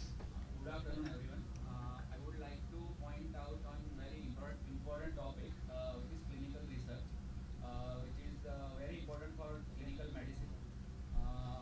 As we all know that whatever we are getting the treatment, whatever we are following the diagnostic protocol, it is based on some recommendations, some guidelines. And most of these recommendations, most of these guidelines are coming from the US or UK based clinical setup. So why it is not coming from India? Major drawback of Indian medical system or is that we don't have that type of medical record system. In US, in UK medical hospitals, they have some system that when patient comes, all all the data, all the values, all the age, or like from beginning of the birth of the patient, from the death of the patient, all is fed in the computer, and it is trackable till the death of the patient. So whenever someone wants to research, someone wants to publish something, someone wants to make some guidelines, they can track it from that computer only, from that one click only. In India, we have to call the patient, we have to extract the information by calling the patient, by some records, and on paper records we can't keep the record most of the like 10 years, 20 years, and before that we cannot have that type of records. And by calling the patients, it is very troublesome and worrisome, because most of the patients don't have WhatsApp. Most of the patients are very poor, so they cannot send the reports on the mobile phone or on computer. So in India, in our healthcare system, we are not doing that type of clinical research that frequently, so we are not making that type of guidelines compared to the US or UK. It is not that we are not capable, but we are lagging behind in this type of medical database system. So we can incorporate this medical data management system in our day-to-day practice and in our healthcare system. So we can come up with this type of guideline, and we can make the better guidelines than US and UK. We believe we can, but we have this type of limitations. But we can. We have the potential. We have the potential. Yes. Thank you very much, Dr. Jay.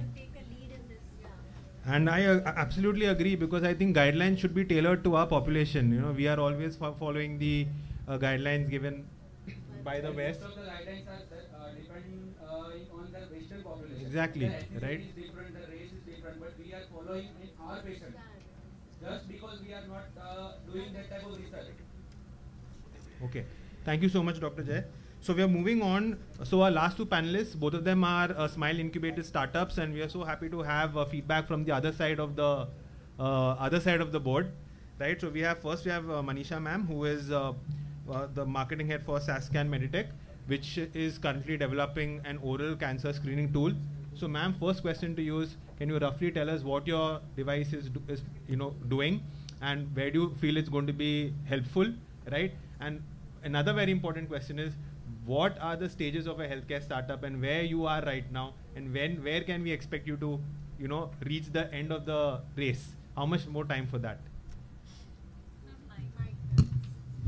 Thank you, Dr. Paul, and thank you all dignitaries here to make a startup come and talk and tell you about our stories and the back end. So I was in the discussion which was happening at the back end, and understanding the problems which a medical fraternity is facing is important for a startup to start the ideation. So I will say that when they were talking about the problems they were facing, that is where the ideation for a startup starts. The technology intervention can start from there. So that is how we call the phygital world. That is the physically problems are available, and digitally or technologically we can solve the problems. That is where the intervention happens, and a new startup or a new technology is developed, and that is how we as a company have started. So I'll take 1 minute to tell you how oral scan has developed. Dr. Narayanan, who is the brain behind oral scan, he was looking to find a solution for his ailing mother, who was wrongly treated for cancer, who was given chemotherapies, etc. And that is where this oral cancer product came into existence. And the whole product was developed to serve the society, and it never was meant for any business, etc. But yes, for the larger help of the society, we have to make it a business and make it available to everywhere. Just to take this topic ahead, there are a lot of challenges as a startup we also face from the back end. See, any product to get developed, it takes good to 3 to 5 years of a time, because then the ideation, the problem, the challenges in the market, the problem which actually the doctors face while doing the medication or the treatment of the patient. But we went further behind and understood what is the method, why cancer or such NCD disease are coming into existence, and what is the kind of percentage. So as per WHO, there is 60% of death which are responsible due to NCD treatment, NCD's problems, etc. So these kind of devices which we have developed as preventive measures are cancer screening devices. So oral cancer device which we have developed works as a preventive measure, where we want all the patients who are coming to the OPDs to be screened with any kind of habits, or asymptomatic patients or some habits to be screened at a very basic level.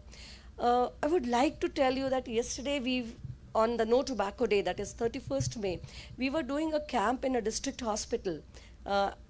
We screened approximately 50 odd patients. 20% of the patients we found in the category of yellow, or on the verge of getting into malignancy or those lesions.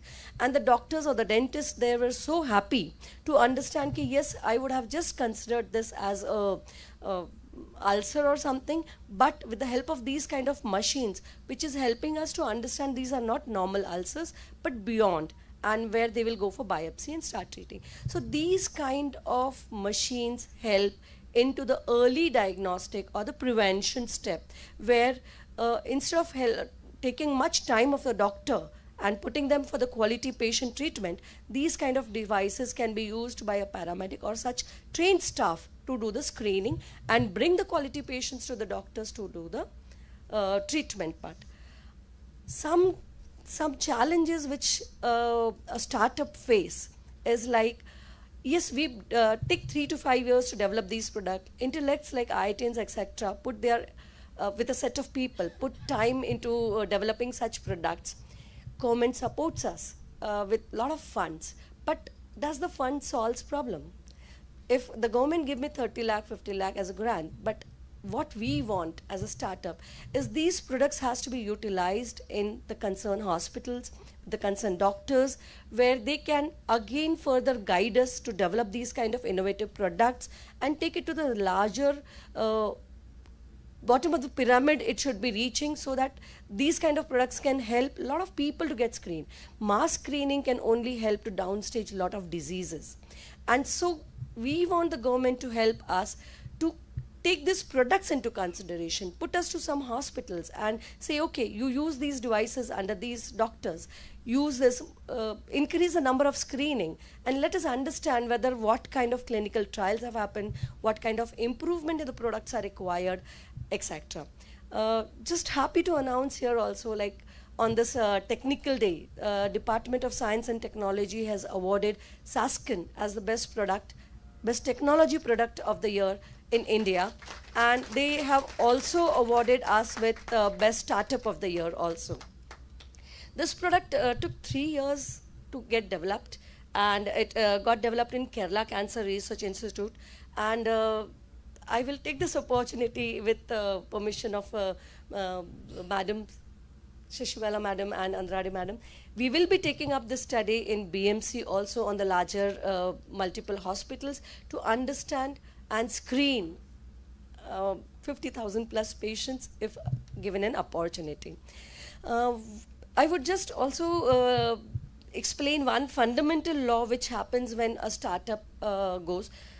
Everybody knows the Moore's law. What Moore's law says is, once the product is developed with the kind of 3 to 5 years, intellects working on it, developing the product with multiple clinical trials across the globe, so it has a lot of investments which has happened.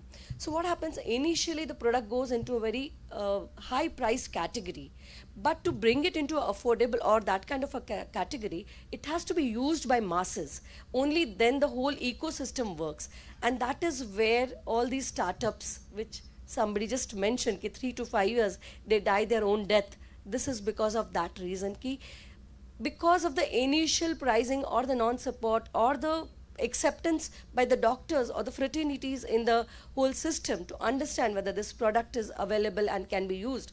This product can see, and many such products can see, a beautiful innovation into medical sciences and make medical science more affordable, achievable, accessible at the point of care. And that is how all the technical persons should be helped. I would also like to take one, if you permit and time permits, I would like to take one more example, an initiation by UP government. This is a bit offbeat example which I'll be taking. There is a production of black rice which happened in UP, and it's a very nutritious and very healthy rice used for a lot of NCD problems. It can be helped, etc. UP government has taken an initiative. The government has taken an initiative for the farmers there. They have created this market internationally also. Back end, they have asked the farmers to grow this rice. They have branded this rice. They have made it into a brand. And now they are creating an international market. The government has taken an initiative to create an international market for these products, bring those delegates to India, see the production. And now there is a huge big market for this black rice in the form of called Bodha rice, or other names have been given. So just a small initiative by the government to help the farmers there to cultivate this rice, which has been our traditional rice for long, and find the right market, brand it, and make it a good. So the whole ecosystem has been created by the government, and the whole thing has been taken into an international forum. So my only request here will be like, these kind of products need platforms. These kind of products need support system from the medical fraternity, and then only these kind of product can see a long journey and a very good innovation, disruptive innovation coming into the medical fraternity. I am really happy to tell you guys that Smile, Dr. Madam Shashibala, and they have been very supportive. They have understood where we come from, how the product needs to be developed. They have guided us how this product needs to be implemented, how the clinical trial studies has to happen, and the whole Smile team is helping us to create a complete ecosystem for this product so that we can see a long-term journey for Saskin. Thank you, ma'am. Thank you so much. So, originally, yeah, it is Manipur, but Yogi government has initiated and taken this opportunity. Yes. You're right, sir. So one very interesting point about their device is that previous generations of devices always left it to personal interpretation, right? And diagnosing, everybody knows, diagnosing a pre-malignant lesion in any part of the body is difficult as it is, right? So their product goes a step ahead, has incorporated artificial intelligence and machine learning to basically help also educate the doctor as to whether their diagnosis is headed in the right direction. If it's in the wrong direction, then at least do a biopsy and make sure that this patient is fine and it's and can be monitored or requires additional surgical care. Okay, so then moving on to our last speaker for today, Dr. Anirvan Chatterjee. He's the founder of Haystack Analytics, and they have been dealing with treatment for tuberculosis, and I think they also came up with some innovative COVID screening device. And a very remarkable initiative by them. I think one of their products is able to diagnose around 18 antibiotics to help basically personalize the treatment plan for patients who have TB. So sir wants to share some interesting information. The reason I decided I want to show is because I kind of realized that there were a lot of good suggestions out here, and and the point was we all startups need a platform, and fortunately for us we have received platforms. Smile, thank you Shashibala madam for being an immense support, Dr. Satish and everybody else in Smile. So I thought it is only fair that if I have received the platform, then I would rather show what I have done. So that's why I just wanted to have the presentation on. Basically, the first platform that we the first platform that we received was the Maharashtra State Innovation Society. Their Maharashtra Startup Week, we were winners in the first edition. This was the first platform. We were very, very young at that point of time. Haystack Analytics about 2 years back.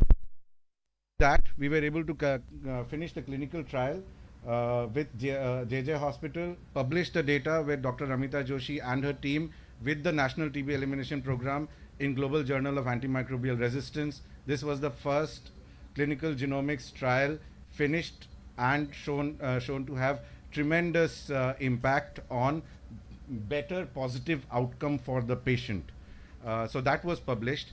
I think we received a huge platform in terms of the Smile Incubation Council, where this could then be scaled.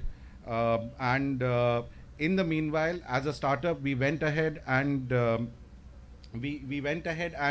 applied for this product to be approved by the CDSCO. This became the first clinical genomics test to be approved by the CDSCO in India, the Omega TB solution. And as Sir said earlier, Smile is the only business incubator in a municipal corporation. I would like to add to that, Mumbai today, because of Smile, is the only metropolitan city in the world which has a genomics-based solution for infectious diseases, including tuberculosis. It has been our goal to actually do that. There are a lot of things. I don't want to go through all of this. This is the report that you're seeing. I just want to show this. This is the only report in the world today which can provide antimicrobial resistance profiles of 18 anti-TB drugs in one test. So this replaces LPA1, LPA2, midget first line, midget second line. It actually solves the problem of unreliability of several drug resistance in culture, including pyrazinamide, ethambutol, clofazimine, linezolid, pretonomid, bedaquiline. And because whole genome sequencing based, any new mutation that is declared by any research study in the world will be available in this the next day. So whether there is a research in Harvard which finds a mutation associated with resistance for a TB sample, it will be accessible to all TB patients in India through this, because it is a completely digital genomic solution. This is the CDSCO certificate that we received for it. This is the first test which not only finds out drug resistance to anti-tuberculosis 18 drugs, it is the only test which also is able to detect non-tuberculosis mycobacteria, and along with that it is able to detect heteroresistance and mixed infection, which is the only way for the clinicians to be able to justify the rise and fall of infection in tuberculosis, where patients start responding to therapy and then stop responding to therapy. We are able to say that on day 0. So this is the test on day 0 which gives 18 antibiotic resistance, non-tuberculosis mycobacteria, heteroresistance, and at a cost which is 50% lesser than current microbiological diagnostic available through the government. The other part which I want to talk about now is what you were talking about, and everybody is talking about data. This is very preliminary work. Very proud to say that this dashboard is now available with the epidemiological cell. So while the test is helping the patient and the clinician today, there is no extra step required to make it into an epidemiological tool. We are able to get with every test. This is a real-time dashboard which is available with the epidemiological cell, and we are able to get all the variants of TB, whether it's a Beijing strain or a Cas strain or a Delhi strain. Some of these strains are known to be more aggressive than others. You actually go ahead and get the entire GIS profile of which ward in Mumbai has what kind of resistance, and because it is genome sequencing, we are able to connect the entire transmission chain and tell the epidemiological cell that if here you have 80% of the patient with exactly the same mutation profile of drug resistance, then you are looking at tremendous amounts of transmission, versus in another place where you have drug resistance but different mutation profile, then you are looking at tremendous amount of primary resistance, which means your therapy is not being continued and there is more defaulting that is happening in the system. This is the amount of clarity we are able to make with no effort on our side, because it is genomics and the entire data is available for the epidemiological cell to work on, to publish on. They can do what they want to do. With this, over the past 1.5 years, with the private sector in India, we have gone ahead as a company from IIT Bombay. We actually have tied up with every IPAC lab in this country. We have not missed a single diagnostic chain. This test is now available in the private sector across 10,000 pin codes. In less than 1.5 years, this is the fastest scaling clinical genomic solution in the world.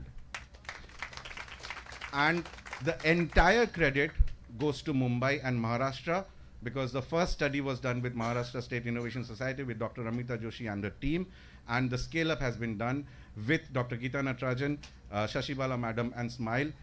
Not only Mumbai is the TB capital of the world, it is the only place which is trying to solve that problem, and we respect that. The last part, coming to you, sir, on what we are doing elsewhere.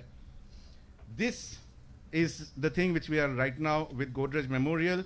This is India's first genomic test which can detect 47 different Mendelian disorders, can detect LDLR mutations, which can talk about familial hypercholesterolemia at birth, and all of this is now available in the private sector, and we would love to take it up with Smile and BMC at some point of time for screening, where you are able to see results like these, where in heart health, we are actually screening more than 200 genes. These are genes and mutations which are characterized by the American Council for Medical Genetics. These are genes which are available in ClinVar.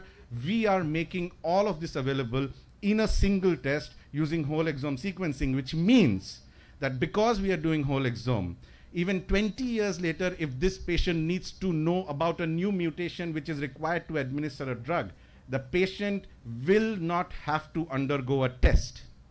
I have already sequenced the entire genome. The patient needs to log into his or her account and ask for that mutation, and we'll be able to bring that, which means in about 3 years from now, the cost of genetic tests will come down from lakhs to rupees and pence.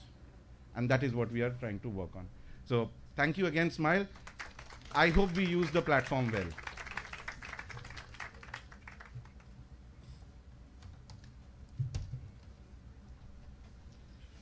So it's been a very wonderful session. We've all learned so many new things, and definitely big credits to BMC, to Smile and Shashibala ma'am for choosing the topics very well, because we are one of the TB capitals of the world. We are one of the oral cancer capitals of the world, and we are trying to target both these problems, right, in a very effective way. So I'm going to summarize this. Yeah, ma'am.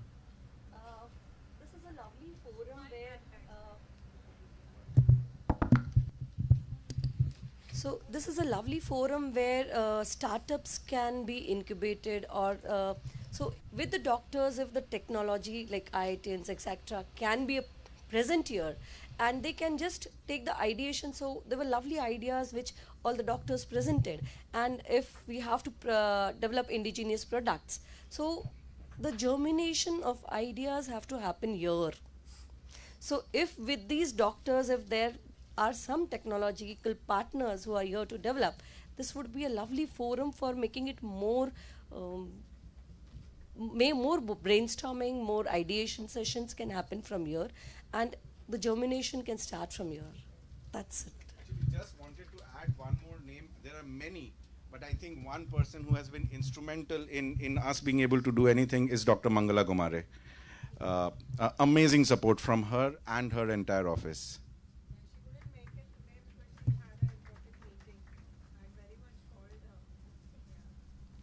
So we will wrap up the session. I just want to summarize a few interesting points. So whenever we think about healthcare startups, we need to understand that they're very beneficial to us, not only as an... Pardon? Yeah, please. If there's any questions, please. You told about digitized. There are certain many limitations of digitalization which has to be taken into point. One is, I am Dr. Ravindra Kembal, professor from preventive. So my concept is HMS has been fully implemented in Naya Hospital. I am very thankful to it. But see, when you are there, you have about 80% are going in the private, and when 25% are going in PMC, what is the use of the thing? You have to have a integrated approach. All the private, you see, this is not one time. Yeah, exactly, sir. Right. And secondly, there is what is the practicability of this is very important. And Ayush sir told very nice, very rough. But see, most of the Ayurvedic practice are practicing for themselves, not for others. If you do some research, sir has told that if you do some research in Ayurvedic, which are wonder drugs, for example, turmeric. Germany has done as a policy that it is a good drug, but it was originating from India. But India did not go forward because Indian government did not support it. So we need a government where the Ayurvedic products are encouraged, and these Ayurvedic Charya who are there should be involved and they should be given a prime support, because there are many rheumatic arthritis are there. But there is no support given by the government to this person so that this become a research product and it will be used for many things. For example, cancer. There are drugs in cancer in Ayurvedic, very nice, many patients have benefit, but it is not reaches to whole of India where the need is there. So in short, that this should be community participation, community awareness, and should be used by each and every person. Then the cost of that product, whatever Madam told, will be lesser and will be more practicable. This is very important. Thank you very much. Thank you very much, sir. You've definitely summarized the entire the challenges that we face, right? But I'm pretty sure that we will eventually reach there. We will cover all your concerns in the long term. Somebody is going to create a solution. Okay, so why is it so important to have healthcare startups? I think not only is it an amazing way to improve healthcare outcomes, provide accessible healthcare to a growing population, right? Providing accessible healthcare to an aging population, okay? Tackling problems that are very endemic to a particular country, area, community, right? And more importantly, job creation, right? A lot of jobs are created in the process, a lot of revenue is generated, right? And last but not the least, global competitiveness. We need to be competitive. By doing and being successful in these startups, it is a way of showing that we are progressing and we are at the top of, providing good healthcare for our population as a whole. So thank you very much. Thank you to the BMC, to Smile, and to all the people involved in these wonderful initiatives, and to all the panelists for this wonderful discussion. Thank you, ma'am. Thank you, Dr. Paul. I now call upon Shashibala ma'am to kindly come up on stage to hand over the certificates of appreciation to the panelists.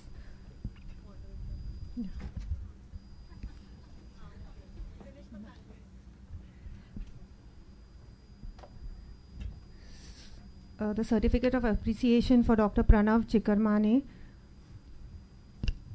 Sir is an AMO and consultant rheumatology clinic at Nair Medical Hospital.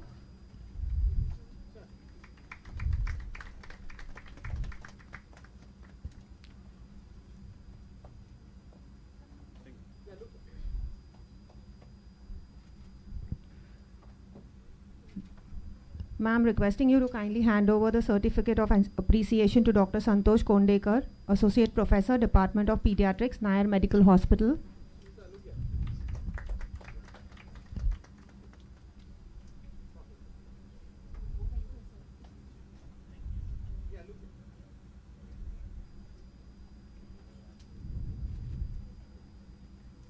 Dr. Ketki Utpat, Associate Professor, Department of Chest Medicine, Nair Medical Hospital.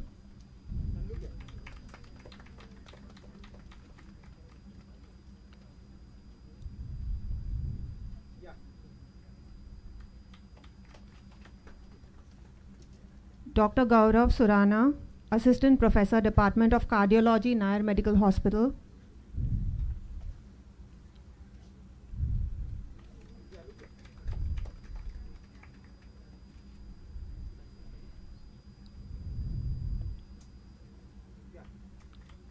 I now request our very own Dean and Director, ma'am, Dr. Neela Manrade. Ma'am, you.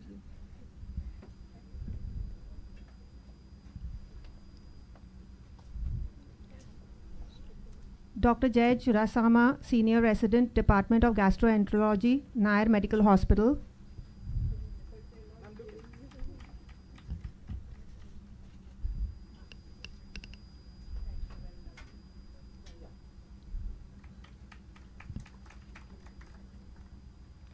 Srimati Manisha Sarda, Marketing Head, Sascan Meditech Private Limited.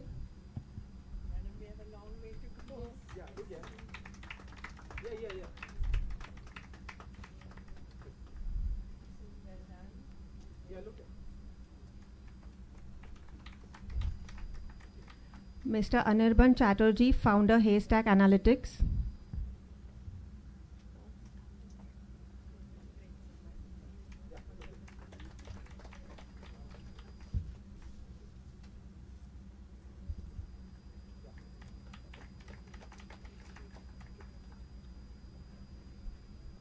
Dr. Paul Mathai, Consultant Oral and Maxillofacial Surgeon, PhD Scholar, NHTC.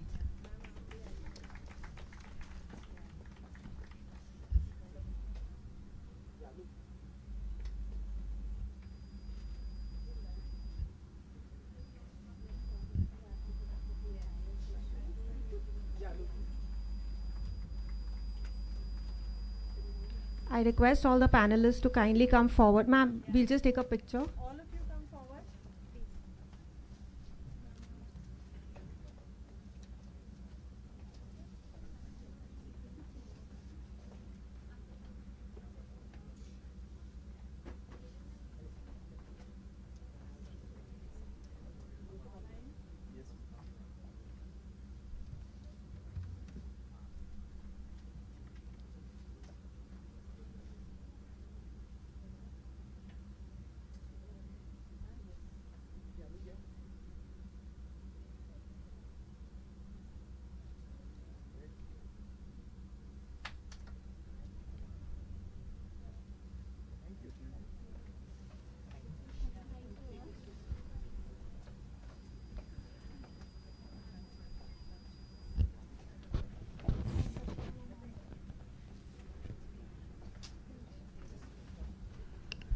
Lunch will be served on the 6th floor.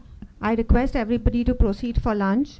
Post lunch, kindly collect your certificates from the registration counter on the ground floor, new building. I thank you all. All the organizers and the Smile team kindly come forward. All the organizers of Naya Dental and Smile kindly come forward for a photograph together.